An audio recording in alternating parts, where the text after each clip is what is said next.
Doctor Nageswara Reddy గారు ఉన్నారు. పద్మశ్రీ, పద్మభూషణ్, పద్మవిభూషణ్ ఈ గొప్ప పురస్కారాలతో పాటు గ్యాస్ట్రో ఎంటరాలజీ అనే సబ్జెక్టులో వరల్డ్లోనే చాలా ప్రతిష్టాత్మకమైన పురస్కారాలు, అవార్డ్స్ కూడా వారు పొందారు. ఇటుపక్క ప్రభుత్వం నుంచి ఇచ్చే సివిలియన్ అవార్డ్స్తో పాటు ఆ రంగం గుర్తించిన అవార్డ్స్ కూడా చాలా అత్యంత విలువైనగా భావిస్తారు డాక్టర్స్. అవన్నీ పొందారు.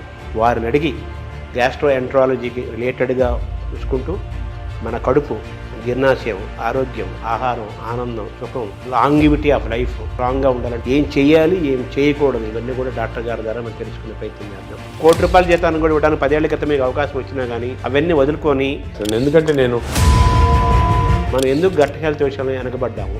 చాలా వరకు ఈ బ్యాక్టీరియా కంట్రోల్లో జరుగుతుంది. ఐశ్వర్య రాయ్ అని యాక్ట్రెస్ లేదు, ఆమె she example of perfect health. అంత డిఫరెన్స్ ఉందా బ్యాక్టీరియా? థర్డ్ థింగ్ ఏమంటే as far as possible normal delivery encourage చేయాలి, సిజేరియన్ డెలివరీ చేయాలి. ఫుడ్ ఈజ్ మెడిసిన్ కూడా అంటున్నారు. దానికే మేము చాలా రీసెర్చ్ చేశాను, మెడిటరేనియన్ ఫుడ్ అని. అన్నం తింటే తొందరగా అరుగుతుంది, ఈజీ డైజెస్టివ్ అనే మనకి ఈజీ డైజెషన్ మనకు మంచిది కాదు.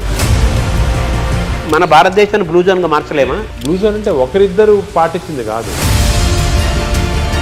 అంటే బ్లూ జోన్గా మారడం అంటే ఏం చేయాలి సార్? అందరూ అక్కడ 100 years బతుకుతారు. ఫుడ్ అండ్ యాక్టివిటీసే మెయిన్. ఎక్సర్సైజ్లో 2 types ఉన్నాయి. కొంతమందికి మార్నింగ్ ఎక్సర్సైజ్ చేస్తే మంచిది, కొంతమందికి రాత్రి చేస్తే మంచిది. అంటే స్లీప్ చేతిలో మనం ఉన్నామా? స్లీప్ మన చేతిలో తెచ్చుకోవచ్చు. స్లీప్ మన చేతి తెచ్చుకోవచ్చు. ఆ sun rise sunset timing maintain చేస్తాం. బాడీ మంది కదా, ఓన్ యువర్ ఓన్ బాడీ అంటాం మనం. ఒక్కొక్క దానికి ఒక్కొక్క ఏజ్ ఉంటుంది. Human beings actually 120 years normal. బ్యాంకులు లాగా స్టూల్ బ్యాంకులు వస్తాయని. మంచి హెల్తీ పీపుల్ని స్టూల్ తీసుకుంటే ఈ ఐబిఎస్ గురించి కూడా చాలా చర్చ జరుగుతుంది. IBS 30% of normal population IBS ఉంది. ఐబిఎస్ అంటే ఏమి? డైరియా రావచ్చు, కాన్స్టిపేషన్ రావచ్చు, పెయిన్ రావచ్చు, ఈ కాంబినేషన్లో రావచ్చు. ప్లాస్టిక్ దాని రోల్ కూడా ఉంది కదా సార్ అందులో. ఆ ఫ్యాటీ లివర్ పెరుగుతుంది కదా ఇప్పుడు. ఫ్యాటీ లివర్ ఉన్న వాళ్ళు ఫ్యాటీ లివర్తో చనిపోరు. అంత తొందరగానే వచ్చేస్తే I'm aiming in 5 years time. మన జీన్స్ వల్లనే మనకి ఈ ఫ్యాటీ లివర్ పెరుగుతుంది, పొట్టలు వస్తున్నాయి, పొట్ట పెరుగుతుంది అంటున్నారు కదా. ఈ ఎపిజెనెటిక్స్ టెక్నిక్స్లో ఈ జీన్స్ని బ్లాక్ చేశారు. ఈ ఒబెసిటీని తగ్గించడానికి, డయాబెటీస్ని కంట్రోల్ చేయడానికి ఇంజెక్షన్స్ వచ్చాయి అంటున్నారు. మెడికల్ షాప్స్లో అమ్ముతున్నారు, తీసుకొని తప్పు చేయకూడదు. అది ఎందుకు అంటే మేజర్ గోల్ ఏంటి సార్ అంటే హెల్త్ ఫర్ పీపుల్. భారతదేశానికి నోబెల్ రాదా? మనం పని చేస్తూ ఉంటే ఏజీని ఎలా చూడాలనుకుంటున్నారు భవిష్యత్తులో? మీరు డాక్టర్స్కి, పబ్లిక్కి, ప్రభుత్వాలకి ఇచ్చే ఒక సింగిల్ మెసేజ్ ఏంటి సార్?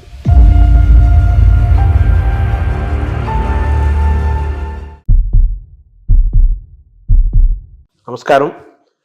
మనతో పాటు డాక్టర్ నాగేశ్వర రెడ్డి గారు ఉన్నారు. గ్యాస్ట్రో ఎంటరాలజిస్ట్గా వారు ప్రపంచ ప్రసిద్ధులు. అనేక పరిశోధనలు చేశారు, చేస్తున్నారు. కొత్తదనం కోసం ఎప్పుడు వారు వెంపర్లాడుతుంటారు. అంటే రీసెర్చ్, పరిశోధన జరగాలి, డాక్టర్లు అప్డేట్ అవ్వాలి. అలాగే ప్రజలకి, సామాన్యులకు కూడా వైద్యం ఏమిస్తోంది, వైద్యంలో జరుగుతున్న పరిశోధనలు ఏంటి, ఏమేమి అందుబాటులో ఉన్నాయి, ఇవన్నీ తెలుసుకుంటూ మన ఆరోగ్యాన్ని ఏ విధంగా కాపాడుకోవాలి, అనారోగ్యానికి ఎలా దూరంగా ఉండాలి, చిన్న చిన్న మార్పులతో కూడా మన ఆరోగ్యాన్ని ఎలా మనం చేసుకోవచ్చు, ఇవన్నీ కూడా ఒక బాధ్యతాయుతమైన డాక్టర్గా వారి కెరీర్ని ప్రారంభించి ఈరోజు ప్రపంచ ప్రఖ్యాతి తీసుకొచ్చి గ్యాస్ట్రో ఎంటరాలజీలు అనే సబ్జెక్ట్లో వాళ్ళు టాప్లో ఉన్నారు. నాగేశ్వర రెడ్డి గారు పద్మశ్రీ, పద్మభూషణ్, పద్మవిభూషణ్ ఈ గొప్ప పురస్కారాలతో పాటు గ్యాస్ట్రో ఎంటరాలజీ అనే సబ్జెక్టులో వరల్డ్లోనే చాలా ప్రతిష్టాత్మకమైన పురస్కారాలు, అవార్డ్స్ కూడా వారు పొందారు.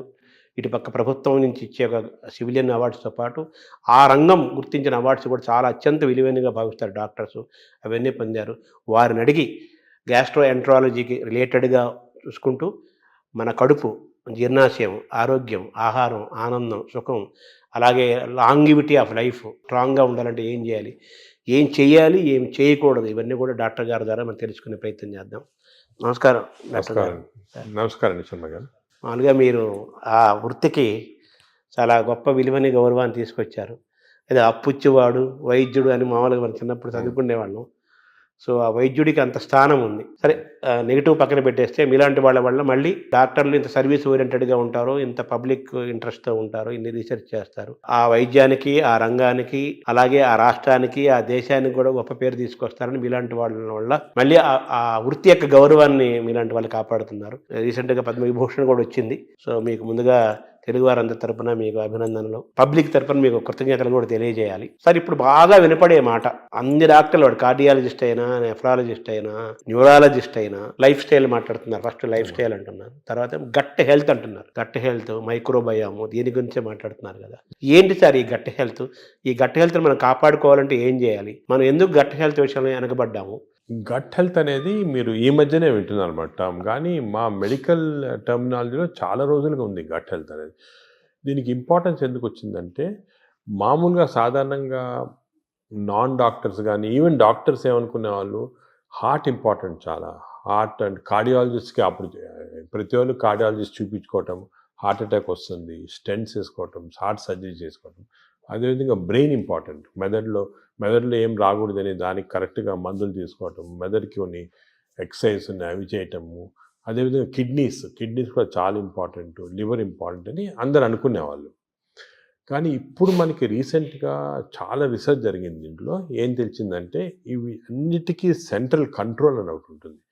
సెంట్రల్ కంట్రోల్ బ్రెయిన్లో లేదు, హార్ట్లో లేదు, కానీ సెంట్రల్ కంట్రోల్ మన పేగుల్లో ఉంది. ఎందుకు అంటే, ఇప్పుడు మీరు న్యాచురల్ ఎవల్యూషన్ చేసి చూసారనుకోండి, ఈ ఎవల్యూషన్లో మామూలుగా చిన్న జంతువుల్లో కూడా మ్యాక్సిమం ఇంపార్టెన్స్ పేగులకి ఇచ్చారు. ఎవల్యూషన్ అంటే nature has given that importance. ఎందుకు అంటే, మనం నార్మల్గా ఆహారం తింటాము, ఆహారం నుంచి ఎనర్జీ వస్తుంది. ఈ ఎనర్జీ ప్రతి ఆర్గన్కి డిస్ట్రిబ్యూట్ అవుతుంది. హార్ట్కి ఎనర్జీ అవసరం, బ్రెయిన్కి ఎనర్జీ అవసరం, కిడ్నీ. ఈ ఎనర్జీ అనేది సెంట్రల్ మాట. ఈ ఎనర్జీ ఎందుకు వస్తుంది? మన ఆహారం తిన్నది సరిగ్గా డైజెస్ట్ అయితే ఎనర్జీ వస్తుంది. ఈ కాన్సెప్ట్ అనేది ఇప్పుడు మనకి తెలిసిపోయిన తర్వాత అసలు గట్లో ఇంత ఇంపార్టెన్స్ ఎందుకు ఉంది? మనకి గట్ అంటే ఆహార వాహిక, అదేవిధంగా జీర్ణాశయము, అదేవిధంగా చిన్న ప్రేగులు, పెద్ద ప్రేగులు, ఒక సిస్టమ్ ఉంది. ఈ సిస్టమ్ మనం తిన్న ఆహారం లోపలికి వెళ్ళిన తర్వాత, ఆహారం అనేది చాలా కాంప్లెక్స్. అంటే దాంట్లో ప్రోటీన్స్ ఉంటాయి, కార్బోహైడ్రేట్స్ ఉంటాయి, ఫ్యాట్స్, అన్నీ చాలా కాంప్లెక్స్, అన్నీ కలిపి ఆహారం తయారవుతుంది. ఈ ఆహారం లోపలికి వెళ్ళిన తర్వాత బాడీ ఏమంటే దీన్ని బ్రేక్ డౌన్ చేస్తుంది. అంటే ప్రోటీన్స్ని అమైనో యాసిడ్స్, అదేవిధంగా ఫ్యాట్స్ని చిన్న ట్రైగ్లిజరైడ్స్ అలాగా, అదేవిధంగా మనం తిన్న కార్బోహైడ్రేట్స్ని గ్లూకోజ్, ఫ్రక్టోజ్, సింపుల్ సబ్స్టెన్సెస్ లాగా, చాలా ఇంటెలిజెంట్గా మనకున్న ఎంజైమ్స్ బ్రేక్ డౌన్ చేసి ఇవన్నీ కూడా ఆహార లోపలికి మన బ్లడ్ వెజల్స్లోకి అబ్జర్వ్ అయిపోయి న్యూట్రిషన్ అనేది వస్తుంది బాడీ. అంటే ఇట్స్ వెరీ కాంప్లెక్స్ సబ్జెక్ట్. దీని గురించి చాలా వరకు రీసెంట్గానే బాగా క్లియర్గా అర్థమైపోయింది మనకి. ఎందుకంటే సరే ఆహారం తింటాము, ఎనర్జీ వస్తుంది అంటారు కదా, ఇదే కాకుండా ఈ మన హోల్ ఇంటెస్టైనల్ సిస్టమ్స్లో చిన్న న్యూరాన్స్, అంటే మన బ్రెయిన్లో ఉంటాయి న్యూరాన్స్ అంటాం చూడండి, మన ఇంటెస్టైన్స్లో 100 మిలియన్ న్యూరాన్స్. అంటే మనం అనుకునేది ఇంటెస్టైన్స్ మామూలుగా ఏదో పేగులు డైజెషన్ ఉన్నా, కానీ దాని ఇంటెలిజెన్స్ మాట. అంటే 100 మిలియన్ న్యూరాన్స్ ఉన్నాయంటే ఎంత ఇంటెలిజెన్స్ ఉంటుంది. ప్రతి న్యూరాను అంటే మన పేగులు కూడా ఆలోచిస్తుంటాయి, ఇది మంచి ఆహారమా చెడ్డ ఆహారం, ఈ ఆలోచనని దాంట్లో ఉన్నాయి. అదే కాకుండా ఇంకొక ఇంట్రెస్టింగ్, మన పేగుల్లో హార్మోన్స్ ప్రొడ్యూస్ చేస్తాయి, neuro endocrine tumours. Neuro endocrine cells మనకి బాడీలో అంతా హార్మోన్స్, అంటే థైరాయిడ్ ఉంది, అదేవిధంగా ప్యాన్క్రియాస్లో ఇన్సులిన్ వస్తుంది, పారాథైరాయిడ్ ఉంది, ఇవన్నీ కూడా హార్మోన్స్ డిఫరెంట్ బాడీ సిస్టమ్స్లో ఉన్నాయి. కానీ మన ప్రేగుల్లో అన్ని బాడీలో ఉన్న హార్మోన్స్లో ఉన్న సెల్స్ కన్నా కూడా ఎక్కువ సెల్స్ ఇంటెస్టైన్స్లో ఉన్నాయి. అంటే ప్రేగుల్లో నరాలు ఉన్నాయి, అదేవిధంగా హార్మోన్స్ ఉన్నాయి. ఇవన్నీ కోఆర్డినేటెడ్ మెకానిజంగా పనిచేస్తాయి. ఇప్పుడు మనకి నాలెడ్జ్ వచ్చింది. అంటే మనం ఆహారం, ఫర్ ఎగ్జాంపుల్ గ్లూకోజ్ తిన్నాం అనుకోండి, ఎక్కువ గ్లూకోజ్ తింటే, అంటే ఎక్కువ షుగర్ తింటే షుగర్ ఎక్కువ అవుతుంది బాడీలో అని మనకు తెలుసు. కానీ ఇప్పుడు ఎలా తెలిసిందంటే అంత సింపుల్ కాదు. మనం తిన్న ఆహారం అంటే గ్లూకోజ్ కానీ ఏదైనా కానీ షుగర్ కానీ బాడీలోకి వెళ్ళిన తర్వాత బాడీలో చిన్న ప్రేగులో సెన్సర్స్ ఉంటాయి. ఇది గ్లూకోజ్ని లోపల తీసుకుంటామా వద్దా, తీసుకుంటే బాడీకి ఏ పార్ట్కి పంపిస్తాము, అంటే నరాలు, హార్మోన్స్ అన్నీ కోఆర్డినేట్, చాలా ఎలక్ట్రికల్ సిస్టమ్లా కోఆర్డినేషన్ జరిగి ఇంటెలిజెన్స్ సిస్టమ్ అంటాం దాన్ని. ఆ ఇంటెలిజెన్స్ సిస్టమ్ తోటి ఆ బాడీలో ఎంత అబ్జర్వ్ కావాలా, ఎక్కడెక్కడికి వెళ్ళాలి, అవన్నీ కూడా డిసైడ్ చేస్తుంది బాడీ. దిస్ ఇస్ మన ఆర్టిఫిషియల్ ఇంటెలిజెన్స్ కన్నా ఈ ఇంటెలిజెన్స్ ఎక్కువ బాడీలో. ఇన్ని రోజులు తెలియలేదు, ఇప్పుడు తెలుస్తుంది మనకి. సో హార్మోన్స్, నరాలు. అదేవిధంగా థర్డ్ కాంపోనెంట్ ఇప్పుడు వచ్చింది. థర్డ్ కాంపోనెంట్ ఏమంటే, మనం ఏమనుకున్నాము అంటే మనం తిన్న ఆహారం ప్రకారము మన బాడీ సిస్టమ్ ప్రకారం జరుగుతున్నాను, కానీ అవన్నీ కరెక్ట్ కాదు. ఇప్పుడు మనకేం తెలిసిందంటే మన ప్రేగుల్లో, అంటే ఎస్పెషల్లీ చిన్న ప్రేగుల్లో, పెద్ద ప్రేగుల్లో బ్యాక్టీరియా, వైరస్, ఫంగై 3 ఉంటాయి అన్నమాట. బ్యాక్టీరియా, ఇవేమంటే దిస్ ఆర్ కాల్డ్ మైక్రోబయోమ్. ఈ మైక్రోబయామ్ అనేది మనకున్న సెల్స్ కన్నా, బాడీలో సెల్స్ కన్నా ఈ మైక్రోబయామ్ సెల్స్ ఎక్కువ.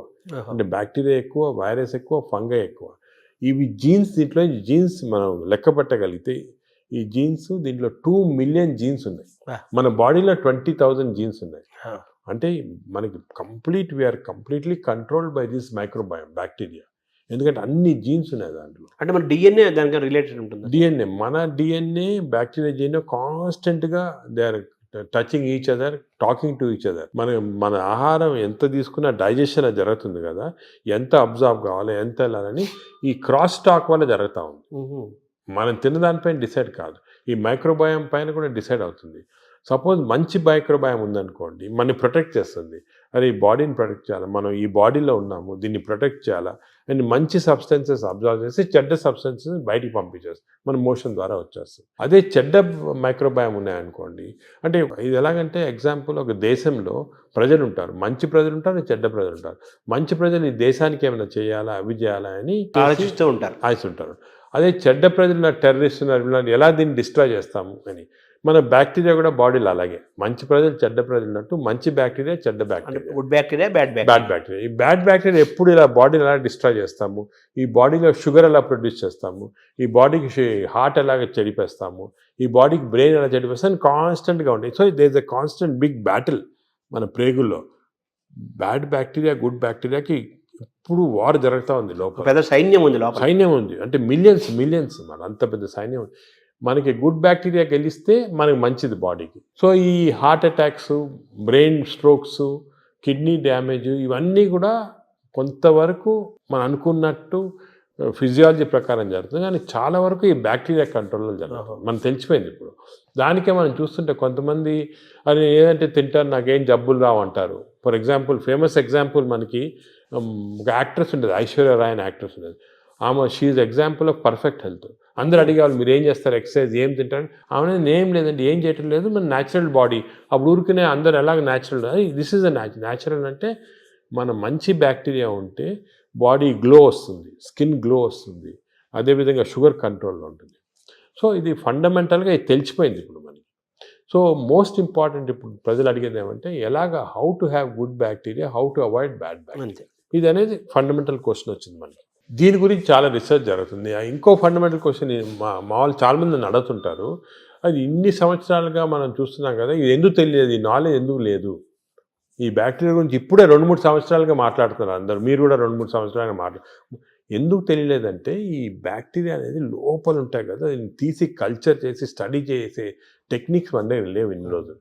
గత 3-4 సంవత్సరాలుగా మెటాజీనోమిక్స్ అని కొత్త టెక్నాలజీ వచ్చింది. అంటే ఈ బ్యాక్టీరియా తీసి మనం జీనోమిక్ స్టడీస్ చేసి ఏ బ్యాక్టీరియా ఎన్ని ఉన్నాయి అవన్నీ కూడా జస్ట్ 2-3 ఇయర్స్గానే నాలెడ్జ్ వచ్చింది.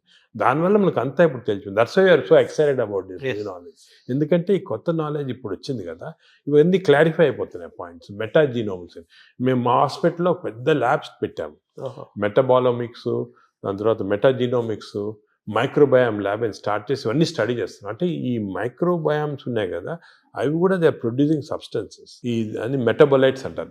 దాని స్టడీ కదా మెటబాలామిక్స్. మేము we are started a mass spectroscopy అని ఒక పెద్ద ఇన్స్ట్రుమెంట్, అది తీసుకొని స్టడీ చేస్తున్నాం ఏ బ్యాక్టీరియా ఏది ప్రొడ్యూస్ చేస్తుంది మన బాడీలో. For example, there is a chemical called TMAO, TMAO. ఈ TMAO ప్రొడ్యూస్ చేసే బ్యాక్టీరియా ఎక్కువైతే ఆ ఎక్కువ సబ్స్టెన్స్ వెళ్ళి హార్ట్ అటాక్స్ ఇస్తుంది. So heart attack is not because of any clogging and all, is because of TMAO. So ఈ bacteria eliminate చేస్తే మనకి ఛాన్స్ తగ్గిపోతుంది హార్ట్ అటాక్. అదేవిధంగా బ్రెయిన్లో 2 సబ్స్టెన్సెస్ చాలా ఇంపార్టెంట్, డోపమిన్ అండ్ సెరటోనిన్. ఈ 2 కెమికల్స్ ఆర్ వెరీ ఇంపార్టెంట్. వాటి యొక్క చర్యలు ఏంటి సార్? ఇవి ఏం చేస్తాయి, డోపమిన్ ఈ బ్లడ్లో నుంచి బ్రెయిన్కి వెళ్ళిపోయి బ్రెయిన్ని స్టిమ్యులేట్ చేసి మనం మంచి థింకింగ్, స్మార్ట్ థింకింగ్, డల్నెస్ తగ్గించేస్తాయి, డిప్రెషన్ తగ్గించేస్తాయి. ఇవన్నీ కెమికల్స్ చేస్తామండి బ్రెయిన్లో. ఇంతకుముందు మనము కొంతమంది ఆర్టిఫిషియల్గా తీసుకునేవాళ్ళు, కానీ అది మంచిది కాదు. ఇంతకుముందు ఏమనుకున్నాం అంటే ఫుడ్, ఫర్ ఎగ్జాంపుల్ ఆల్మండ్స్ తింటే మంచిది, దాంట్లో సెరటోనిన్ ఇంక్రీజ్ అవుతాయని అనుకునేవాళ్ళు. కానీ ఫుడ్ డైరెక్ట్గా దానివల్ల కాదు.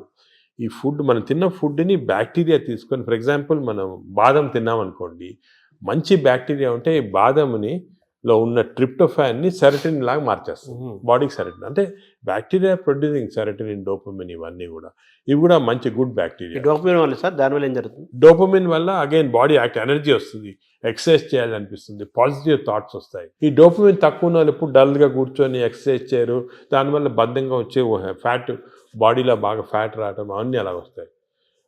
ఈ స్లీప్లెస్నెస్ అవన్నీ కూడా బ్యాక్టీరియాకి సంబంధించి. సో ఇవన్నీ మనకి ఇప్పుడు నాలెడ్జ్ వచ్చేసింది. ఈ బ్యాక్టీరియా ఏవే మంచిది, ఏవి చెడ్డవి, ఇవి మెయింటైన్ చేసుకోవాలి కరెక్ట్గా మనం. అంటే ఎలా మెయింటైన్ చేసుకోవాలి సార్? ఫుడ్లో ఉందా, మన ఎక్సర్సైజ్లో ఉందా? సో మనకి బ్యాక్టీరియా కూడా చాలా వరకు ఫుడ్లో, మనం తిన్న ఫుడ్ ప్రకారం ఒకటి, ఎక్స్టర్నల్ బ్యాక్టీరియా మనకు వస్తుంది. ఇది 3 ఇంపార్టెంట్ రీజన్స్ మనకు తెలియాలి, ప్రజలు కూడా తెలియాలి. ఏమంటే మనకి ఒరిజినల్గా పుట్టుకతోటే బ్యాక్టీరియా వస్తాయి బాడీలో, ఆహారం నుంచి. న్యూ బార్న్ ఆహారం తింది కదా, ఆహారం లేకుండా పుట్టుకతోనే వచ్చేస్తుంది. పుట్టుకతో ఎలాగంటే మదర్ నుంచి డెలివరీలో వచ్చేస్తుంది బ్యాక్టీరియా. అంటే మన తొలి జీవే బ్యాక్టీరియా అని చెప్పచ్చా? అంటే తొలి జీవి అని కాదు, మనం పుట్టినప్పుడు మన కడుపులో స్టెరైల్గా ఉండవు, బ్యాక్టీరియా ఉంటాయి. ఎందుకు అంటే ఈ ఒకటి మన మదర్ ప్లసెంటా ఉంటుంది కదా, లోపల బర్త్ అవుట్ ప్లసెంటాలో కొంతవరకు బ్యాక్టీరియా వెళ్ళిపోతాయి. అంటే ఆమ్నియాటిక్ ఫ్లూయిడ్ అని ఉంటుంది దాంట్లో బ్యాక్టీరియా. అదేవిధంగా బర్త్ కెనాల్ నుంచి పాస్ అయినప్పుడు బేబీ బ్యాక్టీరియా కొన్ని మింగేస్తాయి మదర్ బేబీ. దానికే మేము చాలా రీసెర్చ్ జరిగింది దీని గురించి. ఏం కనుక్కున్నామంటే, మనకి suppose baby is born natural birth, antibiotics వాడలేదు 6 months, మదర్స్ మిల్క్ ఇచ్చామనుకోండి, మదర్స్ మిల్క్ 6 months వాడితే మంచి బ్యాక్టీరియా ఉంటాయి పుట్టుకతోటి. 6 months తర్వాత మంచి బ్యాక్టీరియా. అదే కాకుండా ఈ సిజేరియన్ డెలివరీ చేసి బ్రెస్ట్ మిల్క్ ఇవ్వకపోతే యాంటీబయాటిక్స్ ఫస్ట్ 6 monthsలో వాడితే చిల్డ్రన్లో బ్యాక్టీరియా మార్పులు వచ్చేస్తాయి, చెడ్డ బ్యాక్టీరియా ఉంటాయి. సో పుట్టుకతోటి we are starting with advantage or disadvantage. Advantage or disadvantage పాపం మా బేబీ డిసైడ్ చేయదు, మదరు, పేరెంట్స్, డాక్టర్ వాళ్ళు డిసైడ్ చేస్తారు. అంటే ప్రెగ్నెన్సీ దశలోనే ప్రీ ప్రెగ్నెన్సీ దశ నుంచే అవగాహన చూడాలంటారా? అంటే అంటే మనకి యాంటీబయాటిక్స్ మదర్ కూడా వాడకూడదు, ఎంత తక్కువ వాడితే అంత మంచిది. బేబీకి 6 months దాకా అసలు యాంటీబయాటిక్ వాడకపోతే మంచిది. ఇంకోటి ఫీడింగ్ కూడా మనం ఎంకరేజ్ చేయాలి. ఊర్లలో చేసేవాళ్ళు ఇంతకుముందు, ఇప్పుడు ఏదో సిటీస్లో అంతా ఫ్యాషన్ అయిపోయింది ఈ డబ్బా పాలియటం అని, అవన్నీ పోవాలి. 6 months దాకా కంపల్సరీ బేబీకి మదర్ మిల్క్ ఇవ్వాలి. మదర్ మిల్క్లో కొన్ని సబ్స్టెన్సెస్ ఉన్నాయి, స్పెషల్ సబ్స్టెన్స్, అంటే నేచర్ ఇచ్చింది. ఈ సబ్స్టెన్సెస్ వల్ల మంచి బ్యాక్టీరియా గ్రోత్ వచ్చేస్తుంది బాడీలో. బ్రెస్ట్ మిల్క్ ఇది best breast milk is best milk and breast milk is best for bacteria, correct bacteria. అది ఇప్పుడు తెలిసిపోయింది క్లియర్గా. సో 6 months ఉండాలి. అదేవిధంగా చిల్డ్రన్కి ఎంత మరీ అవసరమైతే తప్ప యాంటీబయాటిక్స్ ఇవ్వకూడదు. యాంటీబయాటిక్స్ మనం ఇచ్చేసామనుకోండి బ్యాక్టీరియా చేంజ్ అయ్యాం. ఇప్పుడు యాంటీబయాటిక్స్ అంతకుముందు డాక్టర్ ప్రిస్క్రిప్షన్ అవి ఉండేవి, ఇప్పుడు ఏమీ లేవు, అందరూ మెడికల్ షాప్కి వెళ్ళి తీసుకోవడం అది కరెక్ట్ కాదు. దానికి యాంటీబయాటిక్స్ ఇవ్వకూడదు. థర్డ్ థింగ్ ఏమంటే, as far as possible normal delivery encourage చేయాలి, సిజేరియన్ డెలివరీ చేయకూడదు. అవునా సార్? అంటే అంత డిఫరెన్స్ ఉందా? బ్యాక్టీరియా డిఫరెన్స్ ఉందా? సిజేరియన్ ఇప్పుడు అసలు హాంకాంగ్లో ఒక మంచి ఇచ్చేసారు. ఇప్పుడు ఏం చేస్తారంటే, అక్కడ సిజేరియన్ డెలివరీస్ ఎక్కువ అవుతున్నాయని మదర్కి ఆ సిజేరియన్ డెలివరీ టైంలో స్టూల్ ఉంటుంది, అది తీసి పక్కకు ఫ్రిడ్జ్లో పెట్టి బేబీ డెలివరీ సిజేరియన్ అయినా కూడా బేబీ డెలివరీ అయిన తర్వాత ఆ స్టూల్ ఫీడ్ చేస్తున్నారు బేబీకి. అవును. సో అట్లీస్ట్ కొంతవరకు నార్మల్ బ్యాక్టీరియా రావడానికి అంత ఇంపార్టెన్స్ ఉంది. సో ఇప్పుడున్న వాతావరణంలో మీరు చెప్పినట్టుగా, అంటే మనిషి పుట్టినప్పుడు నుంచే, పుట్టబోయే ముందు దశ నుంచే వెళ్ళిపోయేంత వరకు బ్యాక్టీరియా మేనేజ్మెంట్. అప్పుడే ఎందుకు చెప్తున్నా ఇంపార్టెంట్, అందరూ ఏమంటారు తర్వాత చూసుకుంటాం మనం పెద్ద, అదిగా పుట్టినప్పటి నుంచి స్టార్ట్ అవుతుంది బ్యాక్టీరియా మేనేజ్. పుట్టినప్పుడే ఈ 3 precautions follow: normal delivery, breast feeding, అదేవిధంగా నో యాంటీబయాటిక్స్ చిల్డ్రన్లో 6 months దాకా. చాలా స్ట్రిక్ట్గా ఫాలో అయ్యామనుకోండి, వీ స్టార్ట్ విత్ అడ్వాంటేజ్. ఇప్పుడు మనం ఆల్రెడీ దాటేసాం, ఇప్పుడు న్యూ బేబీస్ ఓకే. ఇప్పుడు దాటిన తర్వాత కొన్ని మార్పులు, అప్పుడు నెక్స్ట్ ఏమంటే నెక్స్ట్ ఎలాగా డెవలప్ చేయాలని, ఫస్ట్ ఫుడ్ చిల్డ్రన్ నుంచి స్టార్ట్ అవుతుంది. చిల్డ్రన్ నుంచి కొన్ని టైప్ ఆఫ్, ఇప్పుడు ఫైబర్ ఎక్కువ ఉన్న ఫుడ్, దాని తర్వాత ఎక్కువ న్యాచురల్ ఫుడ్స్, అంటే మన ఆర్గానిక్ ఫుడ్, అటువంటి న్యాచురల్ ఫుడ్స్, ఎక్కువ వెజిటబుల్స్, ఇటువంటివన్నీ మంచివి. కానీ అన్ఫార్చునేట్లీ ఒక రాంగ్ థింగ్ ఏమవుతుందంటే, ఫాస్ట్ ఫుడ్. చిల్డ్రన్ స్కూల్కి వెళ్ళగానే పక్కనే ఫాస్ట్ ఫుడ్ షాప్ ఉంటుంది, ఫాస్ట్ ఫుడ్స్, ఈ బర్గర్స్, చిప్స్, ఇటువంటివన్నీ, నూడిల్స్, ఇవన్నీ కూడా బ్యాడ్ బ్యాక్టీరియా కారణం. అసలు మనం నెక్స్ట్ స్టెప్ చిల్డ్రన్లో ఏం చేయాలంటే, హెల్తీ ఫుడ్ హ్యాబిట్స్ చాలా స్ట్రాంగ్గా పెట్టాలి. ఇంకోటి వర్స్ట్ ఏమంటే, ఈ సోడా డ్రింక్స్, ఫ్రక్టోస్ అని ఉంటుంది దాంట్లో, ఈ కార్న్ సిరప్ ఉంటుంది, ఈ సోడాస్లో చాలా రాంగ్ బ్యాక్టీరియా వచ్చేస్తాయి. Cool drinks sir? Cool drinks అస్సలు తీసుకోకూడదు. Cool drinks even fruit juice కూడా ఐ డోంట్ అడ్వైస్. ఫ్రూట్స్ మంచిది, ఎందుకంటే ఫైబర్ ఉంటుంది. ఫ్రూట్ జ్యూస్లో ఏముంటుంది, ఒట్టి ఫ్రక్టోస్ ఉంటుంది. ఫ్రక్టోస్ అనే సబ్స్టెన్స్ గ్లూకోజ్ కన్నా కూడా డేంజరస్. అసలు దానికి కూల్ డ్రింక్స్, ఫ్రూట్ జ్యూసెస్ తాగకూడదు. అందరు మిస్టేక్ అంటే కూల్ డ్రింక్స్ తాగడం లేదు, ఫ్రూట్ జ్యూస్ తాగుతున్నాడు. ఫ్రూట్ జ్యూస్ తాగకపోతే ఫ్రూట్ తినొచ్చు కదా. అవును, ఫ్రూట్లో ఫైబర్ ఉంటుంది, న్యాచురల్ అది. మీకు ఫ్రూట్ జ్యూస్లో ఫ్రక్టోస్ వచ్చి బాడీకి మంచిది కాదు ఫ్రక్టోస్. సో అది we should avoid completely. So children next step, baby నుంచి చిల్డ్రన్లో ఏమంటే we should advise them healthy foods. ఈ మిడ్ డే మీల్స్ కూడా స్కూల్లో పెడతారు, అవి కూడా ఒకటేమంటే ఈ ఫాస్ట్ ఫుడ్స్ అవాయిడ్ చేయాలి. Second, hygiene important. ఇప్పుడు ఏమంటే ఈ మిడ్ డే మీల్స్ కుకింగ్లో మనం చూస్తుంటాం, చాలా బ్యాడ్ హైజీన్ వల్ల బ్యాడ్ బ్యాక్టీరియా వస్తుంది. అది కూడా కొంచెం కంట్రోల్ చేయాలి. ఫైబర్ అది కంట్రోల్ చేయాలి, చాలా important. So these are all very important children level. ఇంకోటి, చిల్డ్రన్లో ఫిజికల్ యాక్టివిటీ బాగుంటే మంచి బ్యాక్టీరియా వస్తున్నాయని అది కూడా తెలిసిపోయింది. యాక్టివిటీ సెల్ ఫోన్కి అటాచ్ అయిపోతున్నారు అంతే, అది తప్పది. సో చిల్డ్రన్లో ఫిజికల్ యాక్టివిటీ వల్ల కూడా బ్యాక్టీరియా చేంజ్ అవుతున్నాయి. So we have to encourage sports, physical activity. So మంచి nutrition, hygienic nutrition, organic food, అదేవిధంగా physical activity. Avoid juices, fruit juices కానీ సోడాస్ కానీ, avoid unhygienic food, avoid fast foods. Simple. అంటే చిన్నపిల్లలు, teenagers, adolescence, తర్వాత అలా age పెరుగుతూ next age ఇప్పుడు ఏమంటే ఇంకోటి బ్యాక్టీరియా మేము ఏం చూసామంటే, చిన్నప్పుడు మార్పులు చేయటం సులభం, పెద్ద అయిన తర్వాత కష్టం. అంత ఈజీ కాదు, చాలా ఎఫర్ట్ పెట్టాలి పెద్ద అయిన తర్వాత చేంజ్ చేయడానికి. మీరు ఫుడ్ అనేది చాలా ఇంపార్టెంట్, ఫుడ్ ఈజ్ మెడిసిన్ కూడా అంటున్నారు. ఆ ఫుడ్ దానికే మేము చాలా రీసెర్చ్ చేసాము, మెడిటరేనియన్ ఫుడ్ అని. ఫర్ ఎగ్జాంపుల్ కొన్ని టైప్స్ ఆఫ్ ఫుడ్, ఈ కోకోనట్ వాటర్ అనుకోండి, 2 గ్లాసులు కోకోనట్ వాటర్ తాగితే మంచి బ్యాక్టీరియా ఉంటుంది. అదేవిధంగా బ్లాక్ కాఫీ, అసలు మిల్క్ అనేది రాంగ్ కాన్సెప్ట్. పెరుగు మంచిది కానీ పాలు మంచిది. ప్రోబయోటిక్ అంటారు కదా, పెరుగులో ప్రోబయోటిక్స్ ఉంటాయి. ప్రోబయోటిక్స్ జనరల్, పాలు మంచిది కాదు. ఎందుకంటే మనం వేరే స్పీసీస్ పాలు తాగుతున్నాం. మదర్ మిల్క్ మంచిది బేబీకి. అవును, 6 months అయిన తర్వాత వేరే స్పీసీస్ పాలు మంచిది కాదు. ఎందుకంటే పాలు, ఒక స్పీసీస్లో పాలు is meant only for that species. ఇప్పుడు ఆవు పాలు అనుకోండి, ఆవు పాలు అంటే దూడకు మంచిది, అది గ్రోత్కి మంచిది, చాలా ఎక్స్పోనెన్షియల్ గ్రోత్ అవుతుంది బేబీ.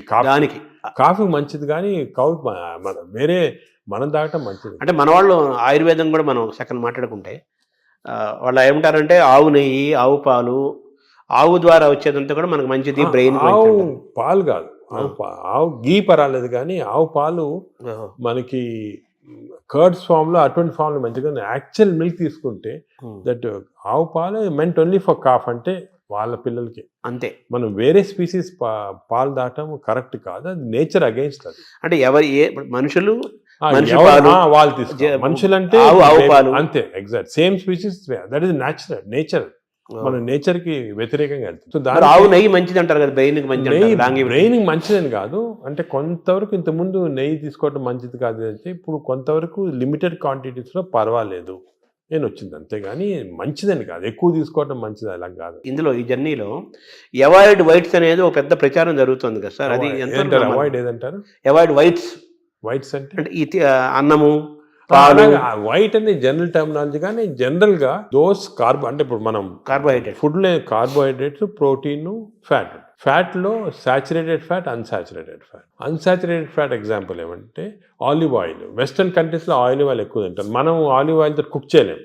ఆలివ్ ఆయిల్ కుక్ చేస్తే అది చెడిపోతుంది. దానికి రైస్ బ్రాన్ ఆయిల్ అని ఉంది.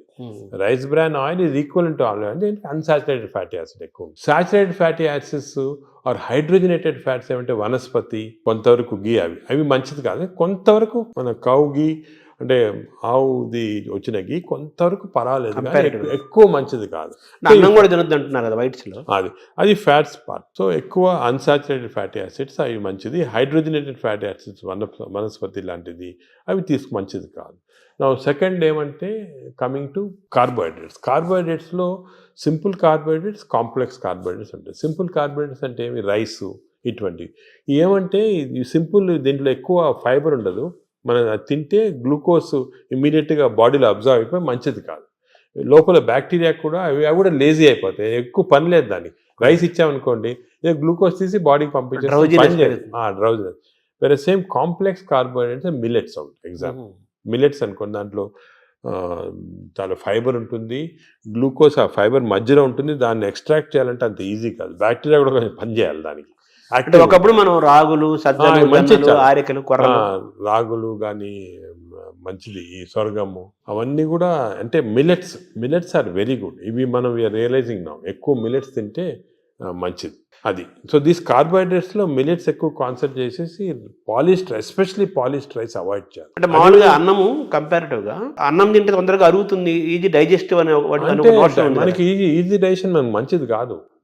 మనకి ఈజీ డైజెషన్ అంటే పేషెంట్స్కి, బాగా వీక్ ఉన్న వాళ్ళకి అవసరం, కానీ మనకి normal human being complex digestion మంచిది. ఎందుకంటే కాంప్లెక్స్ డైజెషన్లో ఫైబర్, దీన్ని గ్లైసిమిక్ ఇండెక్స్ అంటారు, ఒక టర్మినాలజీ పబ్లిక్ కూడా తెలియాలి. గ్లైసిమిక్ ఇండెక్స్ అంటే ఏమంటే, మన ఆహారం తిన్నామంటే మన బ్లడ్ షుగర్ లెవెల్ ఎంత ఇంక్రీజ్ అవుతుంది. సో గ్లైసిమిక్ ఇండెక్స్ ఒక ఫుడ్ ఎక్కువ ఉంది అంటే డైజెషన్ కావచ్చు, కానీ ఆ గ్లైసిమిక్ ఇండెక్స్ ఎక్కువ కావటం వల్ల గ్లూకోజ్ ఎక్కువే మంచిది కాదు బాడీకి. సో రైస్కి, షుగర్కి మ్యాక్సిమం గ్లైసిమిక్ ఇండెక్స్, ఎందుకంటే షుగర్ తినడానికి ఇమీడియట్ గ్లూకోజ్ ఎక్కువ అవుతుంది, రైస్ తినడానికి కొంతవరకు అవుతుంది. కానీ కాంప్లెక్స్ కార్బోహైడ్రేట్స్ మిల్లెట్స్ అయితే గ్లైసిమిక్ ఇండెక్స్ తక్కువ. కొన్ని ఉన్నాయి బీన్స్, మన చిక్కుడుకాయ, ఇది కిడ్నీ బీన్స్ అంటారు అవి, అవన్నీ రాజ్మా, ఇవన్నీ గ్లైసిమిక్ ఇండెక్స్ తక్కువ. అవి కూడా కార్బోహైడ్రేట్స్, గ్లైసిమిక్ ఇండెక్స్ తక్కువ. అంటే అవి తింటే దాంట్లో ఫైబర్ నుంచి గ్లూకోజ్ బయటికి లాగాల, బ్యాక్టీరియా పనిచేయాలి, అన్ని చేసి స్లోగా గ్లూకోజ్ ఇంక్రీజ్ అవుతుంది. సో దట్ ఈస్ నాట్, అది మంచిది.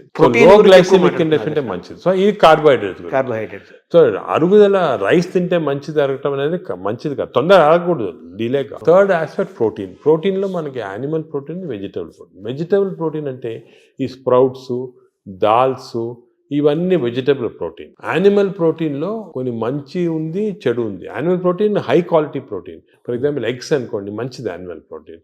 అదేవిధంగా కొంతవరకు ఫిష్ మంచి ప్రోటీన్, అంటే దాంట్లో ఎక్కువ ఫ్యాట్ లేదు.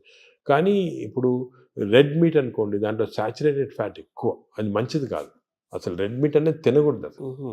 ఈ రెడ్ మీట్ వల్ల మనకి బాడీ హార్మ్ కాకుండా ఈ బాడీలో క్యాన్సర్స్ రావటము, కోలన్ క్యాన్సర్స్ వెస్టర్న్ కంట్రీలో చాలా ఎక్కువ పాలిప్స్ రెడ్ మీట్ వల్ల. So red meat complete avoid చేస్తేనే బెటర్. సో ఇవి కొన్ని జనరల్ ప్రిన్సిపల్స్ మాట. దీంట్లో స్పెసిఫిక్గా మేము ఈచ్ పేషెంట్కి అడ్వైస్ చేస్తుంటాం. ఎందుకంటే ఇవి ఇంపార్టెన్స్ ఎందుకు వచ్చిందంటే వాటికంటే, మన ప్రపంచంలో 5 బ్లూ జోన్స్ అని ఉన్నాయి. బ్లూ జోన్స్ అంటారు, బ్లూ జోన్స్. ఈ 5 బ్లూ జోన్స్లో ఫర్ ఎగ్జాంపుల్ సార్డినియా అని ఇటలీలో ఉంది, అదేవిధంగా లైమలోండా అని చిన్న అంటే ఒక్కనవా అని జపాన్లో ఉంది. ఈ 5 బ్లూ జోన్స్లో ఏమంటే people are living for very long period. ఈ బ్లూ జోన్స్, అవి బ్లూ జోన్స్ అంటారు. అంటే కొన్ని వరల్డ్లో 5 బ్లూ జోన్స్లో people are living mainly 100 years దాకా. అందరూ అక్కడ 100 years బతుకుతారు. లాంగివిటీ ఒకటి, హెల్తీగా ఉంటారు అందరు. డయాబెటీస్ తక్కువ, హైపర్ టెన్షన్ తక్కువ, హార్ట్ డిసీజ్. ఎందుకు అని చాలామంది రీసెర్చ్ చేసి చూస్తే మెయిన్గా వాళ్ళ 2 diet habits, second physical activity. They are all very active physically. 100 years అయినా కూడా వాడు వాక్స్కి వెళ్తుంటారు, అది చేస్తారు, గార్డెనింగ్ చేస్తారు, సైకిల్తో కూడా వెళ్ళిపోతారు. మెంటలీ బాగా యాక్టివ్ ఉంటారు. డయట్ వాళ్ళది మెడిటరేనియన్ డయట్ అని ఎక్కువ తింటారు. ఇది మెడిటరేనియన్ అంటే olive oil, nuts, vegetables, fresh fruits, fish. Food and యాక్టివిటీసే మెయిన్. ఫుడ్ ఇటువంటి ఫుడ్ అంటే మన బాడీకి ఎక్కువ స్ట్రెయిన్ లేకుండా మంచి ఫుడ్. ఇవి మేము యాక్చువల్లీ మా దాంట్లో రీసెర్చ్ చేసి ఇటువంటి ఫుడ్ ఆలివ్ ఆయిల్ మనం తినలేము. Then we are converted it Indo Mediterranean diet. మా వెబ్సైట్లో దొరుకుతుంది, మీకు 400 రెసిపీస్ ఉన్నాయి. అంటే మెడిటరేనియన్ దోశ ఎలా చేయాలా, మెడిటరేనియన్ ఇడ్లీ ఎలా ఉంటుంది, వేరేగా ఉంటుంది మన దాంట్లో. మన ఇడ్లీ అనుకోండి రిఫైన్డ్ కార్బోహైడ్రేట్, అది తింటే గ్లూకోజ్ తక్కువ ఇంక్రీజ్ మంచిదిగా.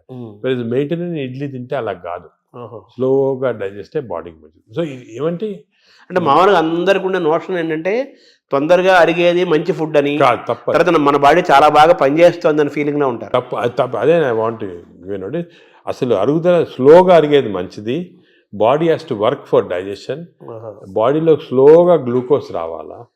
పేషెంట్స్కే మనకి వి వాంట్ క్విక్ డైజెషన్ ఉంటుంది, మన నార్మల్ పీపుల్కి అది మంచిది కాదు. సార్ ఈ ప్రోటీన్ గురించి మీరు చెప్పారు కదా, ఫిష్, ఎగ్స్ ఇవి చెప్పారు. అదంతా నాన్ వెజిటేరియన్ వాళ్ళకి ఎక్కడ? వెజిటేరియన్ వాళ్ళకి ప్రోటీన్స్ చాలా. అసలు వెజిటేరియన్ ప్రోటీన్ మంచి ప్రోటీను దాల్, స్ప్రౌట్స్, ఆల్ లెంటిల్స్లో ప్రోటీన్స్ ఉంటాయి. బీన్స్ ఇటువంటి దాంట్లో కూడా పెసర మంచిది. ఇప్పుడు దోశ బదులు పెసరట్టు తినండి, మంచిది. మన పెసరట్టు మంచిది చాలా. మీరు ఒక 2 రోజులు దోశలు ఇడ్లీలు ఆపేసి పెసరట్టు తినండి, మంచిది చాలా. పెసరట్టు మన ట్రెడిషనల్గా చూడండి, పెసరట్టు కోకోనట్ చట్నీ, సాంబారు, అల్లం పచ్చి ఇవన్నీ మంచి అసలు హెల్తీ. అలా తిన్నాం అనుకోండి మనకి మంచి హెల్త్కి మంచిది. సో ఈ western breakfast toast butter egg అన్న బదులు ఇవి మంచి మాట. అంటే మామూలుగా ఈ ప్రపంచం పెద్దది, ఒక్కొక్క ప్రాంతంలో ఒక రకమైన శీతోష్ణ స్థితిలో అంటే చలి శీతోష్ణ పరిస్థితుల్లో ఒక్కో ప్రాంతానికి ఒక్కో రకంగా ఉంటాయి, జీన్స్ ఒక్కో రకంగా ఉంటాయి. దీన్ని స్టడీ చేసి కొన్ని వందల వేల సంవత్సరాల క్రితమే ఆయా ప్రాంతాలకి ఈ ఆహారం మన వాళ్ళు డిసైడ్ చేశారు. వందల ఏళ్ల నుంచి మనం అవే ఫాలో అవుతున్నాము కదా. ఇప్పుడు ఇది మారడం లేదు. నేను అనేది ఏమంటే మనం ఏ ప్రాంతంలో ఉన్నామంటే ఆ ప్రాంతము భోజనం ఫుడ్స్ అడాప్ట్ చేయడం మంచిది. అవును, మీరు చెప్పాను కదా, ఫర్ ఎగ్జాంపుల్ పెసరట్టు మన దాంట్లో, అలాగా చాలా చిక్కుడుకాయతో చేస్తారు, లాల్తో చేస్తారు, సాంబారు, ఇటువంటివన్నీ హెల్తీ ఫుడ్స్. ఇవి మనము అదే కంటిన్యూ చేయాలి. బట్ ఏమంటే కొత్తగా వెస్టర్నైజ్ ఫుడ్స్, ఇప్పుడు ఇడ్లీ కూడా మనకి వేరే టైప్స్తో చేయొచ్చు. పురాణాలు వేరే మామూలుగా ప్యూర్ ఇడ్లీ వచ్చింది అనుకోండి, కంప్లీట్ డైజెస్టెడ్, అవన్నీ మోడర్న్. ఇది అది ఆవిరి కూడా అనేవాళ్ళు, ఆవిరి అనేవాళ్ళము.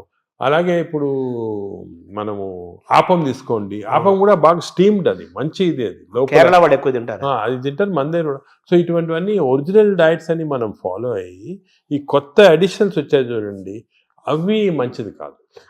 మన ఏ రీజన్లో ఉంటే ఆ ఆహారం తింటాం. కేరళ అనుకోండి, ఆ కేరళ వాళ్ళు తిన్న ఆహారం అది మంచిది లోకల్గా. వాళ్ళకి ఎక్కడ గ్రో అయిన ఆహారం తింటే అది చాలా మంచిది. మన ఈ వెస్టర్నైజ్ డైట్స్ వచ్చి చాలా ఇచ్చేస్తుంది. ఈ వెస్టర్నైజ్ డైట్స్ కూడా మన డైట్స్కి అడాప్ట్ చేసుకోవాలి. అవి తింటే కూడా మనం ప్యూర్ వెస్టర్నైజ్డ్ మెడిటరేనియన్ డైట్ మనం తినలేము.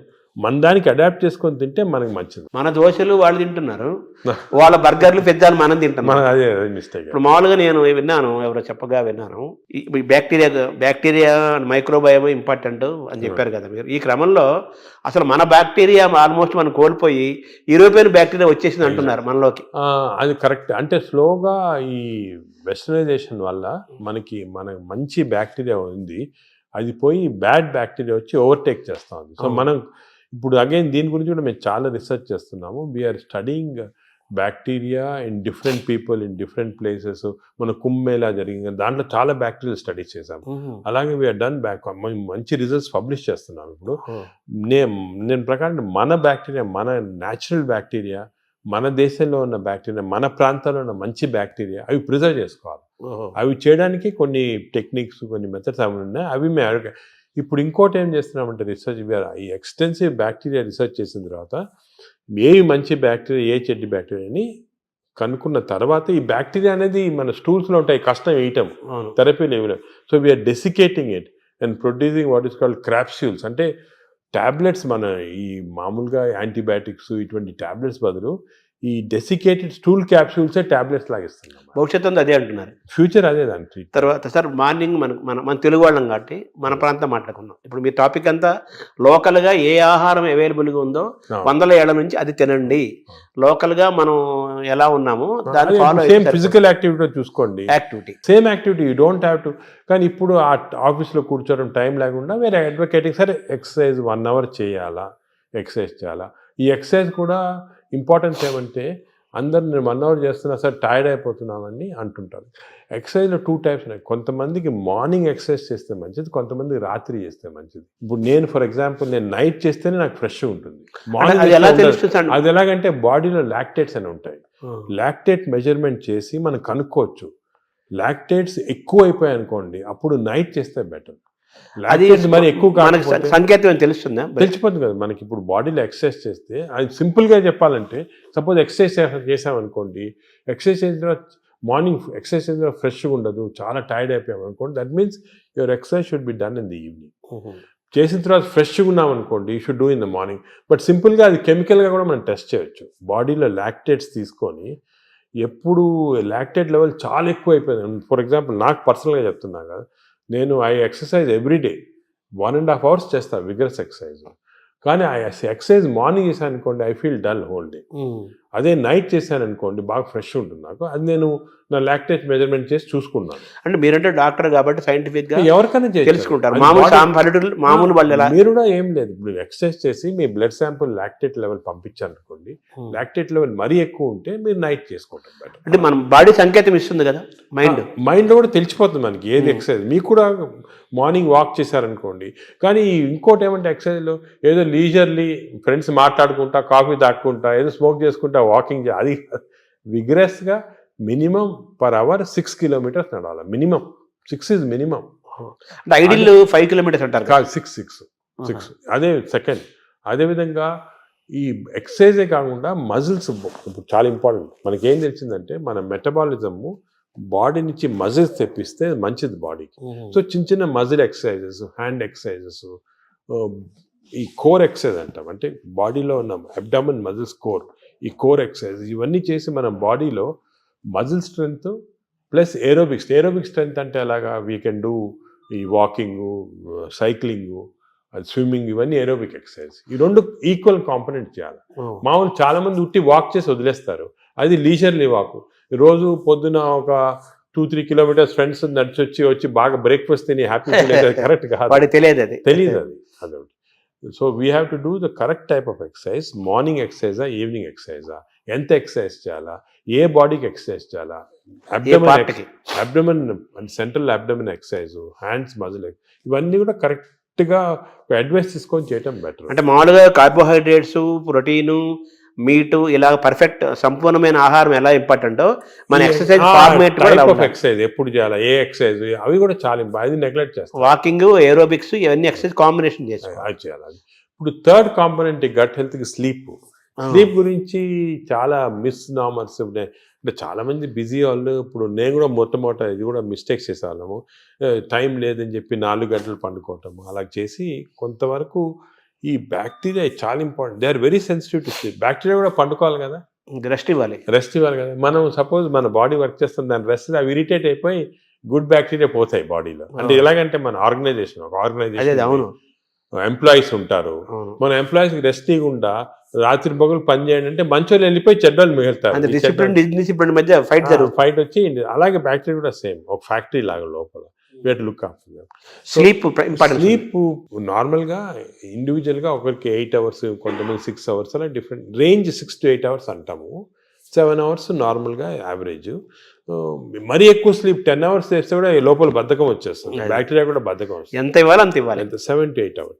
కానీ మోస్ట్ ఇంపార్టెంట్ ఏమంటే మనం మాడిఫై కూడా చేసుకోవచ్చు ఈ స్లీప్. కొన్ని ఎక్సర్సైజెస్ వల్ల 8 hours అవసరం ఉన్న స్లీప్ 4 hours సేమ్ స్ట్రెంగ్త్ రావచ్చు. అదేమంటే రెమ్, నాన్ రెమ్ స్లీప్ అంటారు. రెమ్ స్లీప్ ఇంపార్టెంట్ మనకి, ర్యాపిడ్ ఐ మూవ్మెంట్ స్లీప్ అంటే గాఢ నిద్ర అంటారా. రెమ్ స్లీప్ అనేది మన నిద్రలో డ్రీమ్స్ వస్తాయి, అవన్నీ రెమ్ స్లీప్. ఈ రెమ్ స్లీప్ మనం if are able to condense to 4 hours we can get. ఇది కూడా ఒక టెక్నిక్, ట్రైనింగ్, అంటే ఇది ఒక సెపరేట్ సబ్జెక్ట్, చాలా టైం పడుతుంది. స్లీప్ హైజీన్ అంటారు కదా, sleep hygiene, sleep training, sleep technique, ఇవన్నీ ఉన్నాయి. ఇవి కరెక్ట్గా మనం చేసుకోవచ్చు. 8 hours 7 hours స్లీప్ని 4 hours చేసుకోవచ్చు. బట్ అది నార్మల్ వాళ్ళు చేయలేరు. మనం దీనికి ఒక technique, practice. For example I mastered it, I can go for 4 hours and get same amount of energy as 8 hours. కానీ మామూలుగా చేయడానికి చాలా కష్టం unless you practice that sleep hygiene. అంటే స్లీప్ చేతిలో మనం ఉన్నామా, స్లీప్ మన చేతిలో తెచ్చుకోవచ్చు. స్లీప్ మన చేతి తెచ్చుకోవచ్చు. చాలా వరకు నార్మల్ పబ్లిక్ స్లీప్ చేతిలో ఉన్నారు. సో అప్పుడు ఏం చేయాలి, suppose you don't have this technique and to do this, ఎందుకంటే ఇవన్నీ కూడా కొంత ప్రాక్టీస్ అవ్వాలి.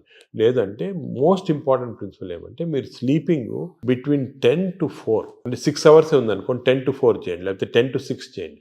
అంటే 10 o'clock అర్లీ స్లీప్ అని. ఎందుకంటే నేచర్ కూడా ఎలాగంటే మనం ఎప్పుడు ఈ లైట్లు గీట్లు లేనప్పుడు సన్ రైజ్ లేసేవాళ్ళము, సన్ సెట్టింగ్ పండుకున్నాము పల్లెటూరు. సో సన్సెట్ నార్మల్గా 7 o'clock 8 o'clock అవుతుంది. So early sleep. Sun rise పొద్దున early morning 5 o'clock 6 o'clock.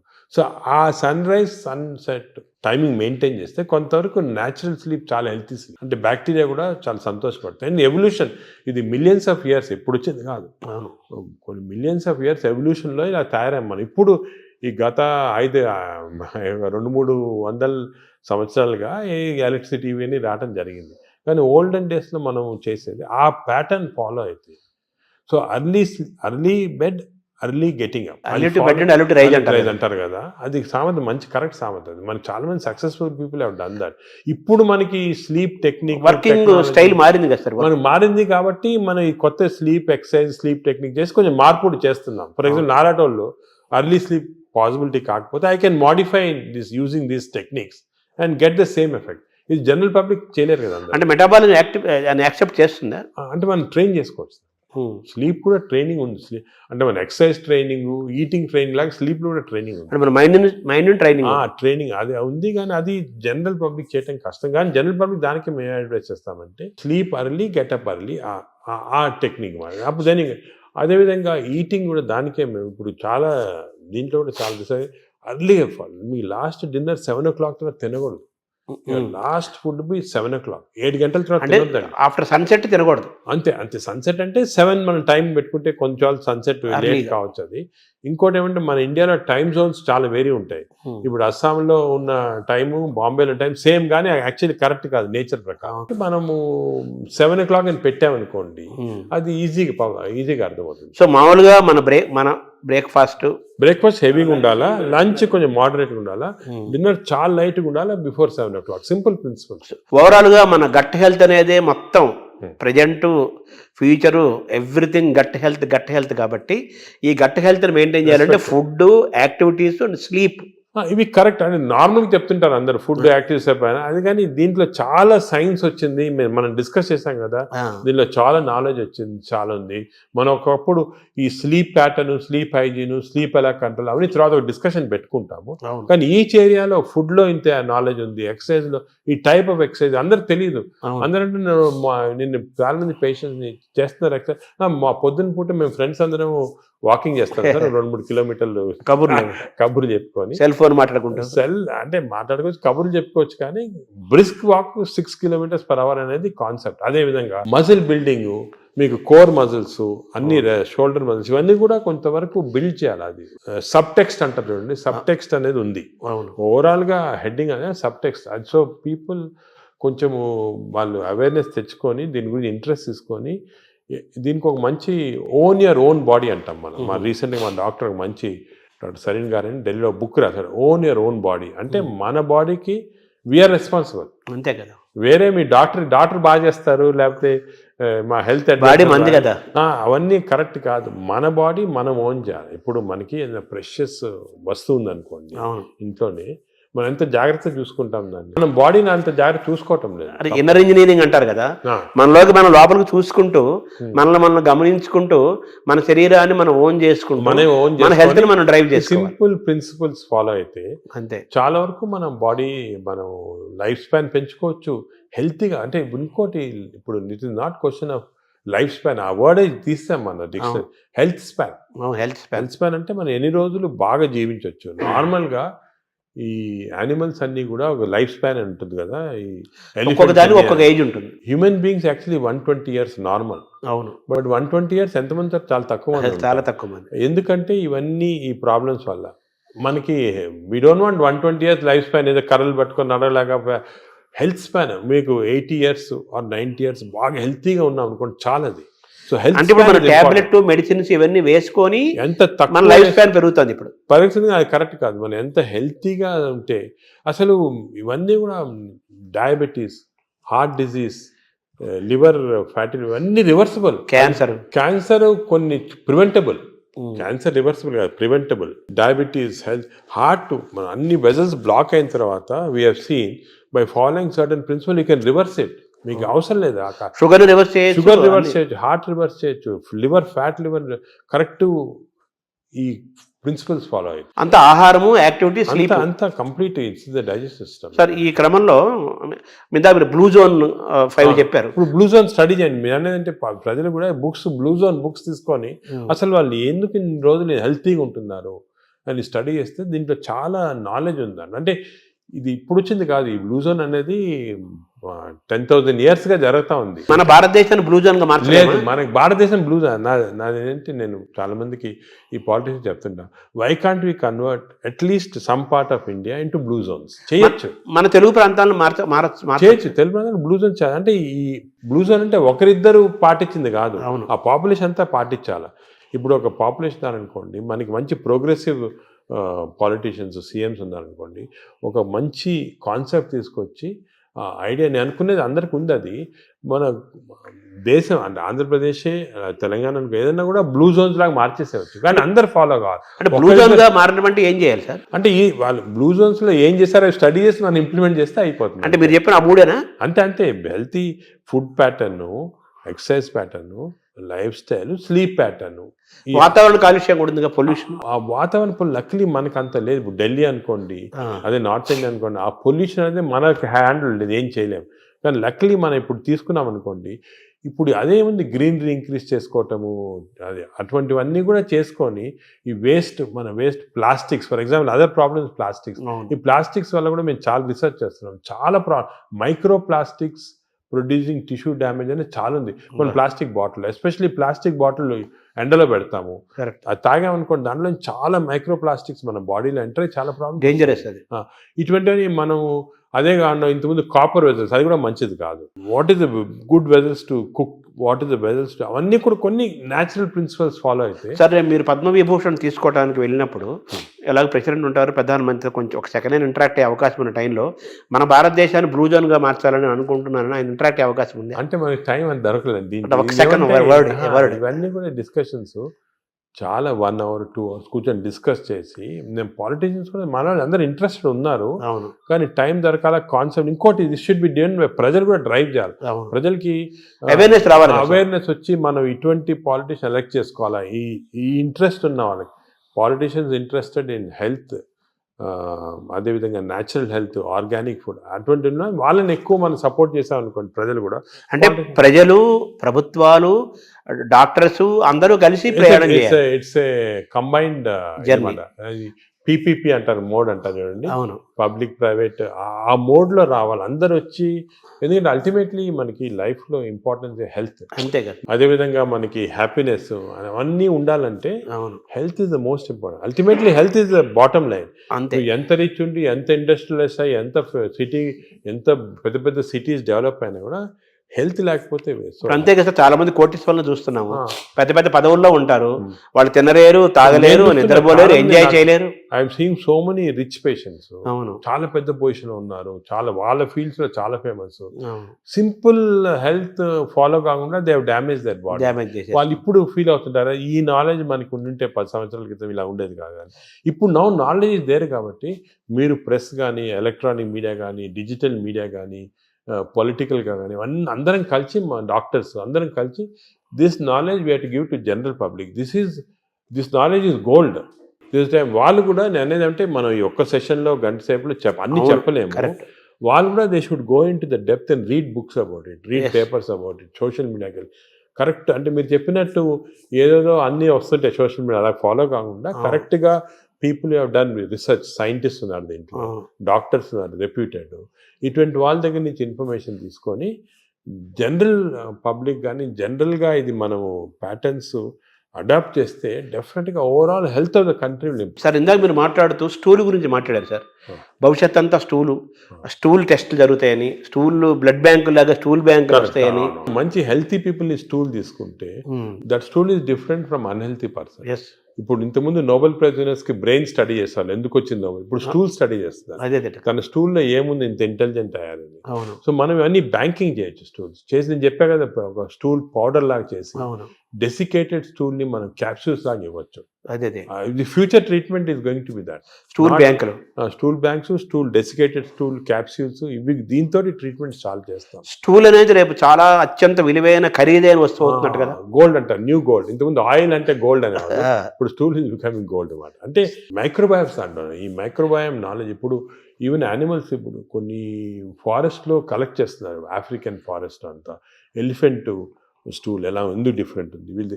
So what are the characters, what gives strength to the elephant, what is there in this. ఇందులో నుంచి మనం IBSకి వద్దాం sir. ఈ IBS గురించి కూడా చాలా చర్చ జరుగుతుంది. ఆ బౌల్ సిండ్రోమ్, ఇరిటబుల్ బౌల్ అంటారు కదా, బౌల్ సిండ్రోమ్, అది కూడా మనకు చాలా ఇంపార్టెంట్. చాలా మంది, కోట్లాది మంది ఫేస్ చేస్తున్న ఇష్యూస్ అవి. మీరు అన్నట్టు IBS 30% of normal population IBS ఉంది. IBS అంటే ఏమి? IBS అంటే symptoms because of gut changes. అంటే డైరియా రావచ్చు, కాన్స్టిపేషన్ రావచ్చు, పెయిన్ రావచ్చు, ఈ కాంబినేషన్ రావచ్చు. కడుపు ఉబ్బరము, బ్లోటింగ్, డిస్టెన్షన్, ఇది అది అగైన్ కనెక్టెడ్ టు మైక్రోబయామ్. ఈ ఇరిటబుల్ బౌల్ సిండ్రోమ్ అనేది అగైన్ చెడ్డ అలవాట్ల వల్ల, నువ్వు ఎక్కువ డ్రింక్స్ వల్ల, స్మోకింగ్ వల్ల, ఎక్సర్సైజ్ లేకుండా ఉండటం వల్ల, ఇవన్నీ కూడా ఇప్పుడు రీసెంట్గా మన రీసెర్చ్ ఏమంటే ఈ కెమికల్స్ ఇంటెస్టైన్స్లో కెమికల్స్ చాలా ఉన్నాయని చెప్పే కదా సెరోటోనిన్ డోపమైన్. ఈ కెమికల్ ఇంబ్యాలెన్స్ వల్ల ఇంటెస్టైన్లో కూడా ఐబిఎస్ వస్తుంది. ప్లాస్టిక్ ఒక దాని రోల్ కూడా ఉంది కదా సార్ అందులో. ప్లాస్టిక్స్ చాలా పెద్ద రోల్ ఉంది. Microplastics are very danger. ఇది కూడా మన government has to take very serious. Plastics ban చేయటము, అదే కూడా విధంగా ఏ ఏరియాలో ఇప్పుడు ఈ ప్లాస్టిక్స్ అనేది పెద్ద ఇండస్ట్రీ. దీన్ని చేంజ్ చేయాలంటే చాలా డిఫికల్ట్. మనం ఫర్ ఎగ్జాంపుల్ ఈ ఫిష్లో చూసాం కదా, మేము కొన్ని ఫిషింగ్స్ ఈ కోస్టల్ ఏరియాస్ ఫిష్లో చాలా ప్లాస్టిక్స్ వాళ్ళు తినేస్తున్నారు. ప్లాస్టిక్స్ అంటే సీలో కానీ రివర్లో కానీ మనలో వేస్తారు. అవి తిని even not drinking plastics, even eating plastics containing food ఇండైరెక్ట్గా మీట్ ఫిష్ దాంట్లో కూడా మిల్క్లో వెళ్ళిపోతున్నారు plastic. So good cholesterol bad cholesterol అంటారు కదా సార్. అవునవును. మామూలుగా మీరు ఇందా చెప్పారు గుడ్ బ్యాక్టీరియా బ్యాడ్ బ్యాక్టీరియా. ఈ గుడ్ కొలెస్ట్రాల్ని పెంచుకోవటం బ్యాడ్ కొలెస్ట్రాల్ని పోగొట్టుకోవటం కూడా మనకి ఈ బ్యాక్టీరియా దీనికి మైక్రోబియం లింక్ అయి ఉంటుంది. లింక్ ఉంది, లింక్. ఎందుకంటే ఇప్పుడు గుడ్ కొలెస్ట్రాల్ అంటే ఏమి అగే ఇది కూడా పోలీస్ మ్యాన్ లాగా కొలెస్ట్రాల్ బాడీలో రొటేట్ అవుతుంది కదా. ఆల్ ద ఎల్డిఎల్ కొలెస్ట్రాల్ అంటాం. These are all bad people, terrorist వీళ్ళందరూ. They are bad people. HDL cholesterol అనేది పోలీస్ పీపుల్. ఈ హెచ్డిఎల్ కొలెస్ట్రాల్ కాన్స్టెంట్లీ బాడీలో తిరుగుతూ ఉంటుంది. ఎక్కడెక్కడ ఈ బ్యాడ్ కొలెస్ట్రాల్ బ్యాడ్ పీపుల్ ఉంటే తీసేస్తూ ఉంటుంది అన్నమాట. సో హెచ్డిఎల్ కొలెస్ట్రాల్ ఎక్కువ చేసుకోవాలి మనం. అంటే గుడ్ కాప్స్ని ఎక్కువ చేసుకోవాలి, గుడ్ పోలీస్ వాళ్ళని ఎక్కువ చేసుకోవాలి. అది ఫుడ్ హ్యాబిట్స్, ఎక్సర్సైజ్, కొన్ని పర్టికులర్ టైప్స్ ఆఫ్ ఫుడ్లో కూడా హెచ్డిఎల్ కొలెస్ట్రాల్ ఇంక్రీజ్ అవుతుంది. ఇవి చేసి అవి హెచ్డిఎల్ కొలెస్ట్రాల్ నార్మల్గా 40 లిమిట్, 40 కన్నా తక్కువ ఉంటే మంచిది కాదు. మీరు బ్లడ్ ల్యాబ్లో వెళ్ళి చెక్ చేసుకోవచ్చు. మీ హెచ్డిఎల్ కొలెస్ట్రాల్ 40 కన్నా తక్కువ ఉంటే మంచిది కాదు, అది ఇంక్రీజ్ చేయాలి. అబోవ్ 60 ఉంటే మంచిది, అంటే ఎక్కువ పోలీసు వాళ్ళు ఉన్నారు మీ బాడీలో. ఈ ఎల్డిఎల్ కొలెస్ట్రాల్ 100 కన్నా ఎక్కువ ఉండకూడదు, మంచిది కాదు. 100 కన్నా తక్కువ ఉంటే 70, ఇప్పుడు మేము న్యూ లిమిట్ 70 పెట్టాము. ఎల్డిఎల్ కొలెస్ట్రాల్ 70 కన్నా తక్కువ ఉండి హెచ్డిఎల్ కొలెస్ట్రాల్ 60 కన్నా ఎక్కువ ఉంటే అంటే మంచి కాప్స్ ఉన్నాయి బాడీలో, ఈ టెర్రరిస్ట్ని తీసేస్తున్నాయి అన్నమాట. సో అది ఏం చేయాలి, 60 హెచ్డిఎల్లో, less than 100 or less than 70 LDL cholesterol. Sir ఈ క్రమంలో మీరు బాగా అవేర్నెస్ తీసుకొచ్చిన టాపిక్స్లో ఫ్యాటీ లివర్ ఒకటి తీసుకొస్తున్నారు కదా సార్. ఆ ఫ్యాటీ లివర్ పెరుగుతుంది కదా ఇప్పుడు. చాలా ఇది ఎపిడమిక్ అండి ఫ్యాటీ లివర్. నేను I'm very worried about it. ఎందుకంటే మేము స్టడీ చేస్తున్నాం పాపులేషన్స్ 30-40%లో మన ఇండియాలో ఈ ఫ్యాటీ లివర్ ఇండియాలో ఎందుకు ఎక్కువ ఉన్నాయంటే మన జీన్స్లో కొన్ని ఫాల్ట్ ఉంది. ఇండియన్ జీన్స్, మిడిల్ ఈస్టర్న్ జీన్స్లో కొంచెం ఫాల్ట్ వల్ల ఫ్యాటీ లివర్ ఈజీగా వస్తుంది. పొట్టలు వస్తుంటాయి. స్కాన్ చేసుకుంటే ఫ్యాటీ లివర్ కనపడుతుంది. ఈ లివర్ కూడా గట్ తర్వాత second most important organ is liver. ఈ liver is controlling heart. Fatty liver ఉన్న వాళ్ళు ఫ్యాటీ లివర్తో చనిపోరు. ఫ్యాటీ లివర్ ఉన్న వాళ్ళు హార్ట్ డిజీజ్తో చనిపోతారు, బ్రెయిన్ డిజీజ్ అంటారు. ఈ ఫ్యాటీ లివర్ కరెక్ట్ చేస్తే వాళ్ళు హార్ట్ కరెక్ట్ పోతే బ్రెయిన్ కరెక్ట్. ఫ్యాటీ లివర్ ఎలా కరెక్ట్ చేసుకోవాలి? ఫ్యాటీ లివర్ కూడా అగైన్ ఈ అన్ని ఎక్సర్సైజెస్ ఇవన్నీ కాకుండా మనకి కొత్త టెక్నాలజీ, కొత్త మెడికేషన్స్ అన్నీ వస్తున్నాయి ఫ్యాటీ లివర్ కరెక్షన్కి. ఫ్యాటీ లివర్కి మైక్రోబయోమ్కి చాలా సంబంధం ఉంది. ఫ్యాటీ లివర్కి ఇంటెస్టైన్స్కి చాలా సంబంధం ఉంది. నౌ వీఆర్ డూయింగ్ కొత్త రీసెర్చ్ ఏమంటే ఈ ఇంటెస్టైన్ డియోడనల్ మ్యూకోజాని మేము మార్పుడు చేస్తున్నాం ఎలక్ట్రోపోరేషన్ అనే టెక్నిక్ తోటి. అంటే చేంజ్ చేసేవచ్చు. చేంజ్ చేస్తే దాంట్లో ఫ్యాటీ లివర్ తగ్గిపోతా ఉంది అక్కడ. అంటే ఫ్యాటీ లివర్ నేను చేయటం లేదు, చిన్న ప్రేగుల్లో డియోడనంలో ఎలక్ట్రోపోరేషన్ చేసి ఆ మ్యూకోజాని చేంజ్ చేస్తే ఫ్యాటీ లివర్ నార్మల్ అయిపోతాం. ఇంకా కొంచెం చాలా రీసెర్చ్ జరుగుతుంది. అది విచిత్రం. We are going to come with a new device with which we can change the duodenal mucosa. దీన్ని డియోడినల్ మ్యూకోజల్ రీసర్ఫేసింగ్ అంటారు. అది చేస్తే లివర్లో ఫ్యాట్ పోతాం. తర్వాత ఇప్పుడు ఈ క్యాన్సర్ పెరుగుతోంది, దాని మీద కూడా మీరు రీసెర్చ్ చేస్తున్నారు. అలాగే షుగర్ను కూడా మనం రివర్స్ చేయొచ్చు అని కూడా దాని రీసెర్చ్ చేస్తున్నారు. వేరే సబ్జెక్ట్ లేదు, వేరే దాని. ఇప్పుడు మనం చేస్తున్న ప్రధానమైన రీసెర్చ్ ఏంటి సార్ ప్రస్తుతం? అంటే ఇవన్నీ ఏరియాలో మేము మామూలుగా మెటబాలిక్ హెల్త్ పైన చేస్తున్నాం ఎక్కువ. మెటబాలిక్ హెల్త్ అంటే ఇవన్నీ fatty liver, obesity, diabetes, heart disease, sugar, BP, ఇవన్నీ కూడా కొలెస్ట్రాల్ అన్నీ మెటబాలిక్ హెల్త్ కింద వస్తుంది. దీనిపైన చాలా రీసెర్చ్, అంటే నేను చెప్పినట్టు ఒక రోజు మాట్లాడుకోవచ్చు మన రీసెర్చ్ గురించి. మేమేం చేస్తున్నాం అంటే మా యానిమల్ ల్యాబ్, మా దగ్గర పెద్ద యానిమల్ ల్యాబ్ ఉంది. యానిమల్ ల్యాబ్లో రీసెర్చ్ చేసి హౌ టు ట్రాన్స్లేషనల్ రీసెర్చ్ అంటారు.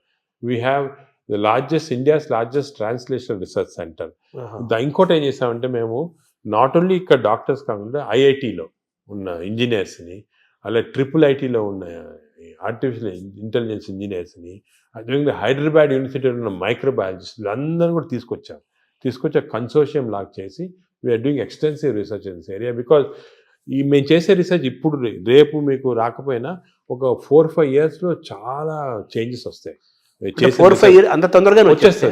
I'm aiming in 5 years time we should change this whole concept in metabolic health. ఈ రీసెర్చ్ వల్ల మన దేశంలోనే కొత్త ప్రోడక్ట్స్, కొత్త టెక్నిక్స్, కొత్త టెక్నాలజీ, కొత్త హెల్త్ సబ్స్టెన్సెస్, మేము చెప్పాం కదా డెసికేటెడ్ స్టూల్ క్రాప్స్, ఇటువంటివన్నీ కూడా తీసుకొచ్చేస్తాం. ఐఎమ్ కాన్ఫిడెంట్ 5 yearsలో. ఇంకోటి ఏమంటే we are also trying to form a big consortium with other hospitals in the country. ఇప్పుడు ఆల్ ఇండియా ఇన్స్టిట్యూట్ ఉంది మెడికల్ సైన్సెస్ ఢిల్లీలో, అదేవిధంగా పీజీఐ చండీగఢ్లో ఉంది. ఇవన్నీ కూడా అందరం కూడా వీ షుడ్ కమ్ టుగెదర్. ఇప్పుడు this is the lesson we are learn from western country. యుఎస్లో అనుకోండి మేయో క్లినిక్, క్లీవ్లాండ్ క్లినిక్, ఇవన్నీ కూడా కలిపి చేసి ఫాస్ట్గా వచ్చేస్తాయి రిజల్ట్. ఒకరొకరు చేయాలంటే 10-15 సంవత్సరాలు పడుతుంది. ఇంత మీరు ఒక మాట అన్నారు కదా సార్, ఈ జీన్స్ గురించి అన్నారు. మన జీన్స్ వల్లనే మనకి ఫ్యాటీ లివర్ పెరుగుతుంది, పొట్టలు అన్ని స్టడీ చేస్తారు అంటున్నారు. మన ఇండియన్స్ లో రివర్స్ చేయలేమా మనం? జీన్స్ రివర్స్ చేయలేం, కానీ జీన్స్ ని పిఎల్ఆర్ అని కొన్ని జీన్స్ ఉన్నాయి మన ఫ్యాటీ లివర్ వచ్చి, దాన్ని జీన్స్ ని మార్పుడి చేయొచ్చు. కానీ అది చాలా జెనెటిక్ ఇంజనీరింగ్ అని చాలా వేరే డిఫరెంట్ సబ్జెక్ట్. కానీ ఎపిజెనెటిక్స్ అని వచ్చింది. అవునవును. ఈ ఎపిజెనెటిక్స్ టెక్నిక్స్ లో ఈ జీన్స్ ని బ్లాక్ చేశారు. చెడ్డ జీన్స్ ని మనం బ్లాక్ చేయొచ్చు. అవి కూడా చేస్తున్నాం. అంటే మనం డిఎన్ఏని చేంజ్ చేయటమంటారా? దాన్ని డిఎన్ఏ చేంజ్ చేయలేం, కానీ డిఎన్ఏ ఎఫెక్ట్ ని బ్లాక్ చేయొచ్చు. డిఎన్ఏ ఎలాగా డిఎన్ఏ బాడీలో ఉందనుకోండి, ఇట్ ప్రొడ్యూసెస్ ఆర్ఎన్ఏ ఇచ్చి ప్రోటీన్స్ వస్తాయి, పాత్వే. అలాగే మనకి అంత పాత్వే నార్మల్గా.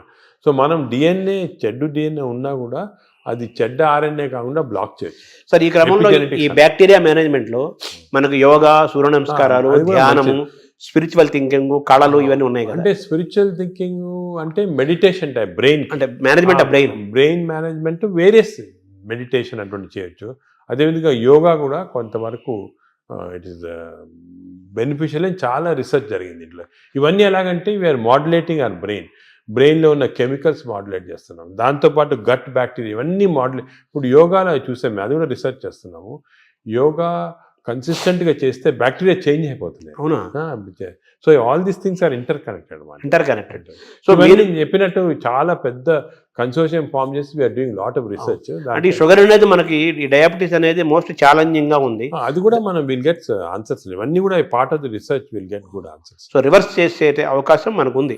కొత్త అన్ని కూడా రివర్సిబుల్ అండి. షుగరే కాదు, ఈవెన్ హార్ట్ బ్లాక్స్, అదేవిధంగా బ్రెయిన్ ఇది డిమెన్షియా, న్యూరలాజికల్ ప్రోగ్రెషన్ అన్ని రివర్స్ చేసేవచ్చు. మనకి మెయిన్ రీసెర్చ్ ఏమంటే we have to work on this preventable. ఒక్కసారి జబ్బు వచ్చిన తర్వాత బదులు మనము ప్రివెన్షన్, రివర్సిబిలిటీ అంటే వచ్చిన తర్వాత ఎలా మార్పు చేయాలి, దీనిపైన అంత కాన్సన్ట్రేషన్. ఈ ఒబెసిటీని తగ్గించడానికి, అలాగే ఈ షుగర్ డయాబెటీస్ని కంట్రోల్ చేయడానికి ఇంజెక్షన్స్ వచ్చాయి అంటున్నారు. ఇప్పుడు కొత్తగా GLP-1 అనలాగ్స్ అంటారు. అంటే మనకి నార్మల్గా బాడీలో స్మాల్ ఇంటెస్టైన్లో GLP-1 హార్మోన్స్ ప్రొడ్యూస్ అవుతాయి. అవి మన ఈ ఇంటెస్టైన్స్ మ్యూకోజా చెడిపోవటం వల్ల కానీ, బ్యాక్టీరియా వల్ల ప్రొడ్యూస్ అవుతుంది GLP-1. ఇవన్నీ పోతే ఆర్టిఫిషియల్గా ఈ GLP-1 ఇవ్వచ్చు. కానీ ఇది నా ప్రకారం చాలా తప్పు. ఇది ఈ ఆర్టిఫిషియల్ మంజోరం అని, ఒజంబిక్ అని ఇవన్నీ ప్రజలు లేటెస్ట్ వచ్చాయి. ఇప్పుడు మెడికల్ షాప్స్లో అమ్ముతున్నారు, తీసుకొని తప్పు చేయకూడదు. అది ఎందుకు అంటే ఈ GLP-1 మన బాడీలో న్యాచురల్గా ప్రొడ్యూస్ అవుతుంది. నేచర్కి ఎంత ప్రొడ్యూస్ చేయాలా, ఎక్కడ ఆపాలా, ఎక్కడ రివర్స్ చేయాలా, ఇవన్నీ నేచర్ తెలుసు. మనం మాట్లాడుకున్నాం కానీ డయట్, మైక్రోబయాము, ఫిజికల్ ఎక్సర్సైజ్, స్లీప్ ఇవన్నీ నార్మల్గా ఇస్తే బాడీ న్యాచురల్గా ప్రొడ్యూస్ చేస్తుంది. ఇవన్నీ అబ్నార్మల్గా ఉంటే మనకి బయట నుంచి ఆర్టిఫిషియల్గా అవుతుంది. బట్ ఆర్టిఫిషియల్ మెడిసిన్స్ తోటి మనకి ఎంత లిమిట్, ఎంత తీసుకోవాలి, ఎప్పుడు ఆపాలి, ఇవన్నీ కరెక్ట్ తెలియదు. నేను చూశాను చాలామంది ఈ ఇంజెక్షన్స్ వాడుతున్నారు. ఇండియాలో కూడా వచ్చేసింది, ఇంజెక్షన్ వచ్చేసింది, ఇండియాలో కూడా చీప్గా వచ్చేసింది. దీనివల్ల ఏం డేంజర్ అంటే వాడినప్పుడు 2-3 నెలలు, 6 నెలలు బాగుంటుంది, వెయిట్ తగ్గుతాము, ఆకలి తగ్గిపోతుంది. కానీ దీనిలో చాలా ఎఫెక్ట్ బాడీ పైన ఉంది. నేను అది కూడా స్టడీ చేస్తున్నాము. బాడీలో ఈ ఇంటెస్టైన్ నరాలు చెడిపోతున్నాయి, మూమెంట్ పోతా ఉంది. ఇంటెస్టైన్ అసలు మూమెంటే చెడిపోయింది. అదేవిధంగా బోన్స్ అబ్జార్ప్షన్ పోయి బోన్స్ వీక్ అయిపోతున్నాయి, మజిల్స్ ఎట్రోఫీ అవుతున్నాయి. ఫేస్లో we got now what is called Ozempic face, అంటే ఫేస్ అంతా స్ట్రింక్ అయిపోతుంది.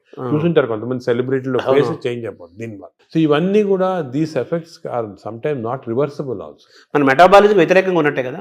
వ్యతిరేకంగా ఉన్నట్టే. న్యాచురల్ మెథడ్లో చేయకుండా ఇలా చేస్తే మంచిది కాదు. మై అడ్వైజ్ అసలు వాడద్దని, తప్పు ఇది. ఇవన్నీ all these injections, artificial methods వాడతాం తప్పు, మనం చేయకూడదు. న్యాచురల్ మెథడ్స్ అన్నీ ట్రై చేసి ఫెయిల్ అయిన తర్వాత అండర్ మెడికల్ సూపర్విజన్ ఒక 3-4 months వాడి ఎందుకు వాడతాం, రీసెట్టింగ్ అంటమాట. మెటబాలిజం రీసెట్ చేయడానికి వాడచ్చు. కానీ ఇయర్స్ టుగెదర్ ఇంజెక్షన్ తీసుకోవడం ఏంటంటే చాలా తప్పు. Short cut methods they are not good. అసలు I advise public strongly don't use these injections.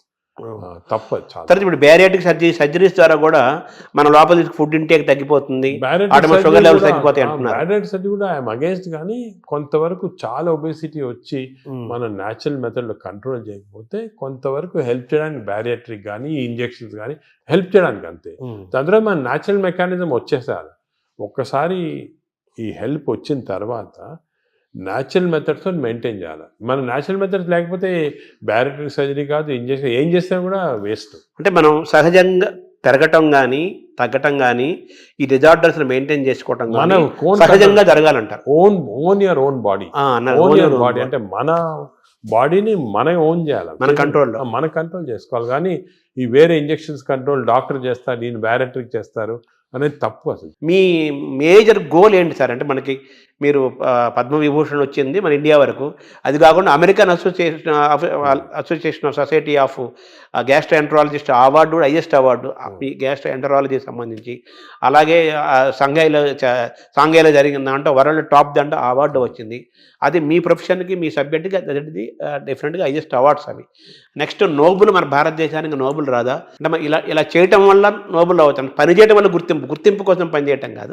అంటే ఈ గుర్తింపులన్నీ కూడా మనము మీరు చెప్పినట్టు గుర్తింపుల కోసం ఎవరు పనిచేయరు. ఈ నోబెల్ ప్రైజ్ కానీ గుర్తింపు రావడం, మనం పని చేస్తూ ఉంటే కొంతవరకు రికగ్నిషన్ వస్తుంది, వేరే ఆర్గనైజేషన్ రికగ్నైజ్ చేస్తారు.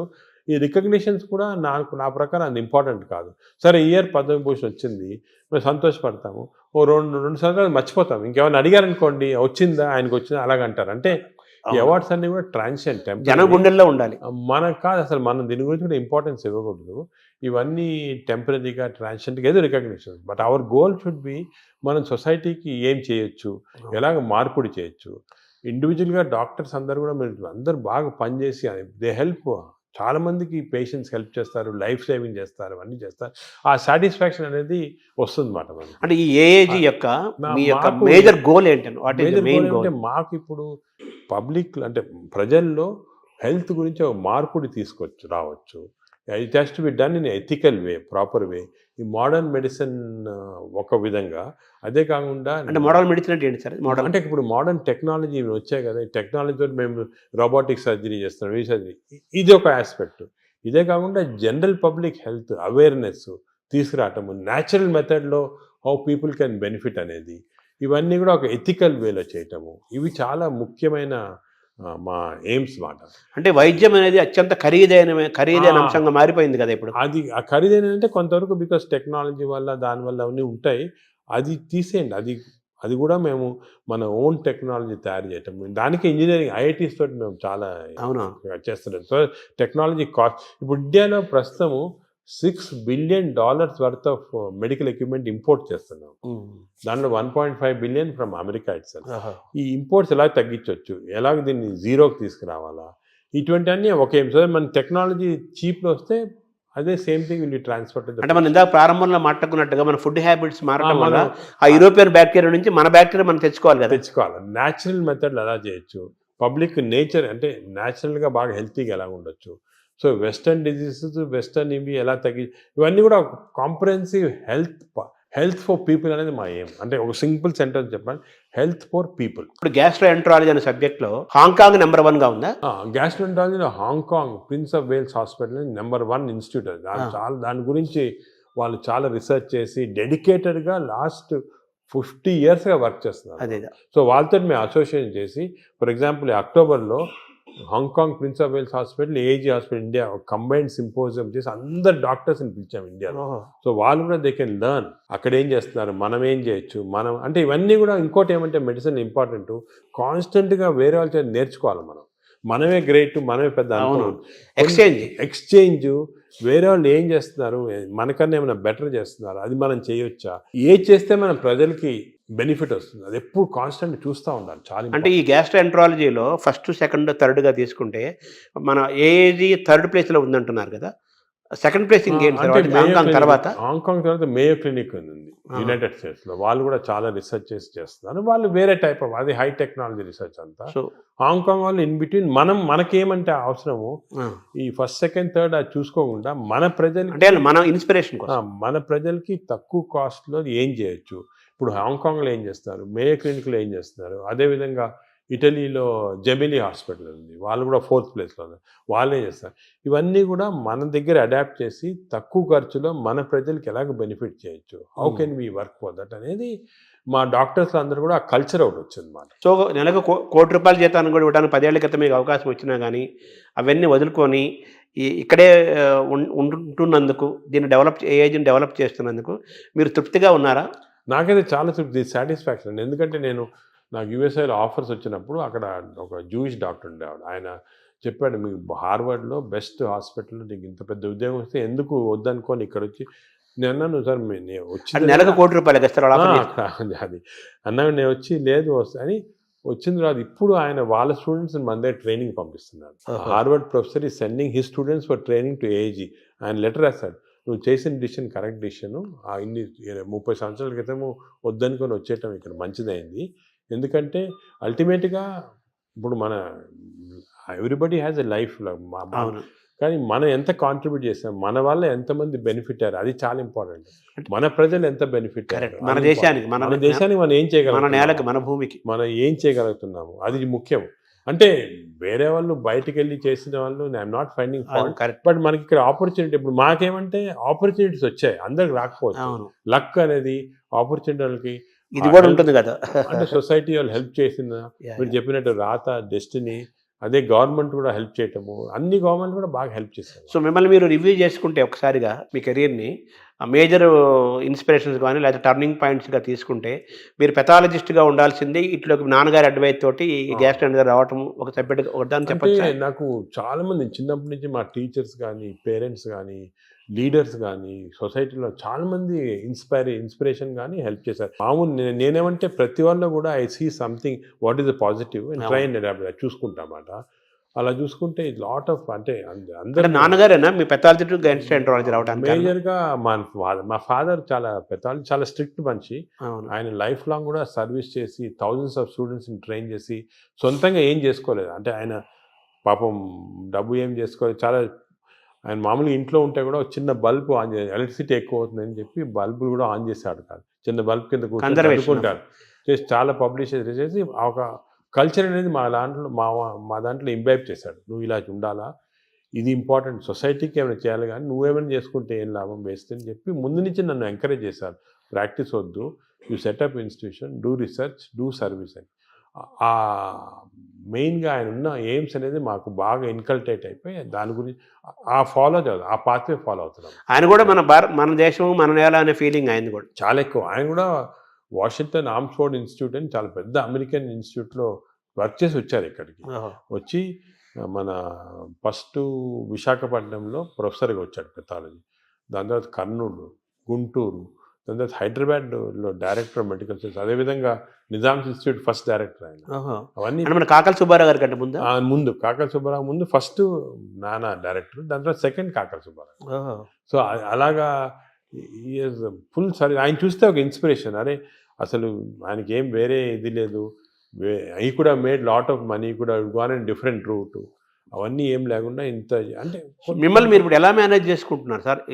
మీకు ప్రొఫెషనల్ స్ట్రెస్, అలాగే మీకు అందరిలాగే మీకు 24 అవర్సే కదా. అంటే స్ట్రెస్ అనేది దానికి ట్రిక్ ఏమంటే చిన్న సింపుల్ ట్రిక్ అండి, you to enjoy your work. Enjoy చేస్తే స్ట్రెస్ ఉండదు. కష్టపడడం ఇష్టపడమంటారు. ఇంటర్వ్యూ చేస్తున్నారు, మీరు ఎంజాయ్ చేస్తున్నారు, అలాగా ఎంజాయ్ చేస్తే మీకు 10 ఇంటర్వ్యూలు చేస్తే మీకు ఏం స్ట్రెస్ ఉండదు. అలాగే నాకు కూడా సీరియస్ పేషెంట్స్ వాళ్ళ లైఫ్ సేవ్ చేస్తున్నాము. ప్రతి పేషెంట్కి ఒక స్టోరీ ఉంది. ప్రతి పేషెంట్ వెనకాతల ఒక లైఫ్ ఉంది. అవన్నీ మేము తీసుకుంటే we enjoy everything we do. ఆ ఎంజాయ్మెంట్ వచ్చిందనుకోండి అస్సలు స్ట్రెస్ 24 hours వర్క్ చేయొచ్చు. Only thing is proper nutrition, proper exercise, proper sleep అనేది మాస్టర్ చేయాలి. అది మాస్టర్ చేస్తే మిగతా అంతా. అంటే ఏఏజీని ఎలా చూడాలనుకుంటున్నారు భవిష్యత్తులో మీరు? నేను ఏజీ మా ఏమంటే it should become one of the best hospitals మన దేశంలో కాకుండా ఈవెన్ వరల్డ్ వైడ్. ఆల్రెడీ వచ్చేస్తుంది లక్కీ. న్యూస్ వీక్ మ్యాగజైన్ చాలా మేజర్ ఇచ్చేసారన్నమాట. సెన్సస్ చేసి దే రేటెడ్ ఇండియాలో ఓన్లీ హాస్పిటల్ టేకెన్ ఇది AIG. AIG is one of the best hospitals in the world ని దే గివెన్ దట్ సర్టిఫికేట్. మీరు బయట చూసుంటారు. అవును, మొత్తం తీసాను చూసాం. అది సో ఐఎమ్ వెరీ సాటిస్ఫైడ్. కానీ ఇంకా కూడా చేయాలంటే ఒక లెవెల్కి వచ్చామని చెప్పి మనము వదిలేసుకుంటే స్లోగా డిటీరేషన్ వస్తుంది. కాన్స్టెంట్గా బి అవేర్ ఆఫ్ దిస్. ఎందుకంటే ఇంకోటి మన దాంట్లో నేను చూసి మా స్టూడెంట్స్ చాలామంది ట్రైన్ చేస్తుంటాము. We got very bright students ఇండియాలో. మంచి డాక్టర్స్, బ్రైట్ స్టూడెంట్స్. వాళ్ళకి కరెక్ట్ పాత్వే చూపించి కరెక్ట్ ఇది కమర్షియలైజేషన్ వద్దు, you going to research, you going to doing good for public ఉన్న వరకు మీకు బాగా సాటిస్ఫాక్షన్. ఒక ఫిలాసఫీ వాళ్ళకి ఇచ్చి ఒక మంచి స్టూడెంట్స్ గ్రూప్ని నీ లైఫ్ స్టైల్లో 1000 మందిని తయారు చేయొచ్చు. అలాగే వాళ్ళు ఇంకో 1000 మందిని తయారు చేస్తారు. చూసుకోండి ఎలా స్ప్రెడ్ అవుతుంది. అదే we can create a society which is very positive. అంటే నాగేశ్వర రెడ్డి గారి యొక్క, మీ నాన్నగారి యొక్క వారసత్వాన్ని మీరు తీసుకున్నారు. ఆయన ఒక స్టైల్ ఆఫ్ లైఫ్, మీదొక మీదొక స్టైల్ ఇది డిఫరెంట్. పైకి ఇలా లేపారు ఏజ్ అనే దాన్ని. ఇప్పుడు నెక్స్ట్ మీ దాని నెక్స్ట్ జనరేషన్ ఉన్నారు మా ఆల్రెడీ సెట్ చేసాము. నెక్స్ట్ మంచి నాకన్నా మంచి వాళ్ళు ఉన్నారు నెక్స్ట్ జనరేషన్లో. రీసెర్చ్లో కానీ సొసైటీలో పనిచేయడానికి కానీ అందరు సెట్ అయిపోయారు. నేను ఇప్పుడు ఇర్రెలెవెంట్. ఈ స్టేజ్ అయిపోయింది నాది. నా పని అయితే అయిపోయింది. నెక్స్ట్ జనరేషన్ ఆల్రెడీ స్టార్ట్ చేశారు. నేను ఇప్పుడు ఉన్నా లేకపోయినా కూడా డిఫరెన్స్ లేదు. అలాగే వాళ్ళు నెక్స్ట్ జనరేషన్ సెట్ చేస్తారు. ఒక వ్యవస్థను క్రియేట్ చేసి వాళ్ళు నెక్స్ట్ జనరేషన్. నేను అనుకున్నాను మన దేశానికి అంటే ఏమంటే మనం కొంచెం లేట్ అయింది మన డెవలప్మెంట్లో దాంట్లో కానీ. ఇప్పుడు జపాన్ చూసుకోండి, వరల్డ్ వార్ తర్వాత ఎంత హార్డ్ వర్క్ చేసి వాళ్ళు వచ్చారు. ఇప్పుడు మనము ఇప్పుడు స్టార్ట్ చేయాలి. చైనా కూడా వాళ్ళు కూడా యాక్టివ్, వాళ్ళు వేరే వాళ్ళంతే డెమోక్రసీ కాదు కాబట్టి ఈజీ అయిపోయింది. ఇప్పుడు మనం ఏం చేయాలంటే నెక్స్ట్ 20-30 years ఇలాగ అందరూ ఒక ఆశయంతో ఒక ఇచ్చేయాలని వర్క్ చేస్తే మన దేశం కూడా విల్ బికమ్ బెటర్. మీరు డాక్టర్స్కి, పబ్లిక్కి, ప్రభుత్వాలకి ఇచ్చే ఒక సింగిల్ మెసేజ్ ఏంటి సార్? సింగిల్ మెసేజ్ ఏమంటే నేను let us all work together, work hard, create the best culture. మన దగ్గర ఉంది best culture in the world. Thank you sir.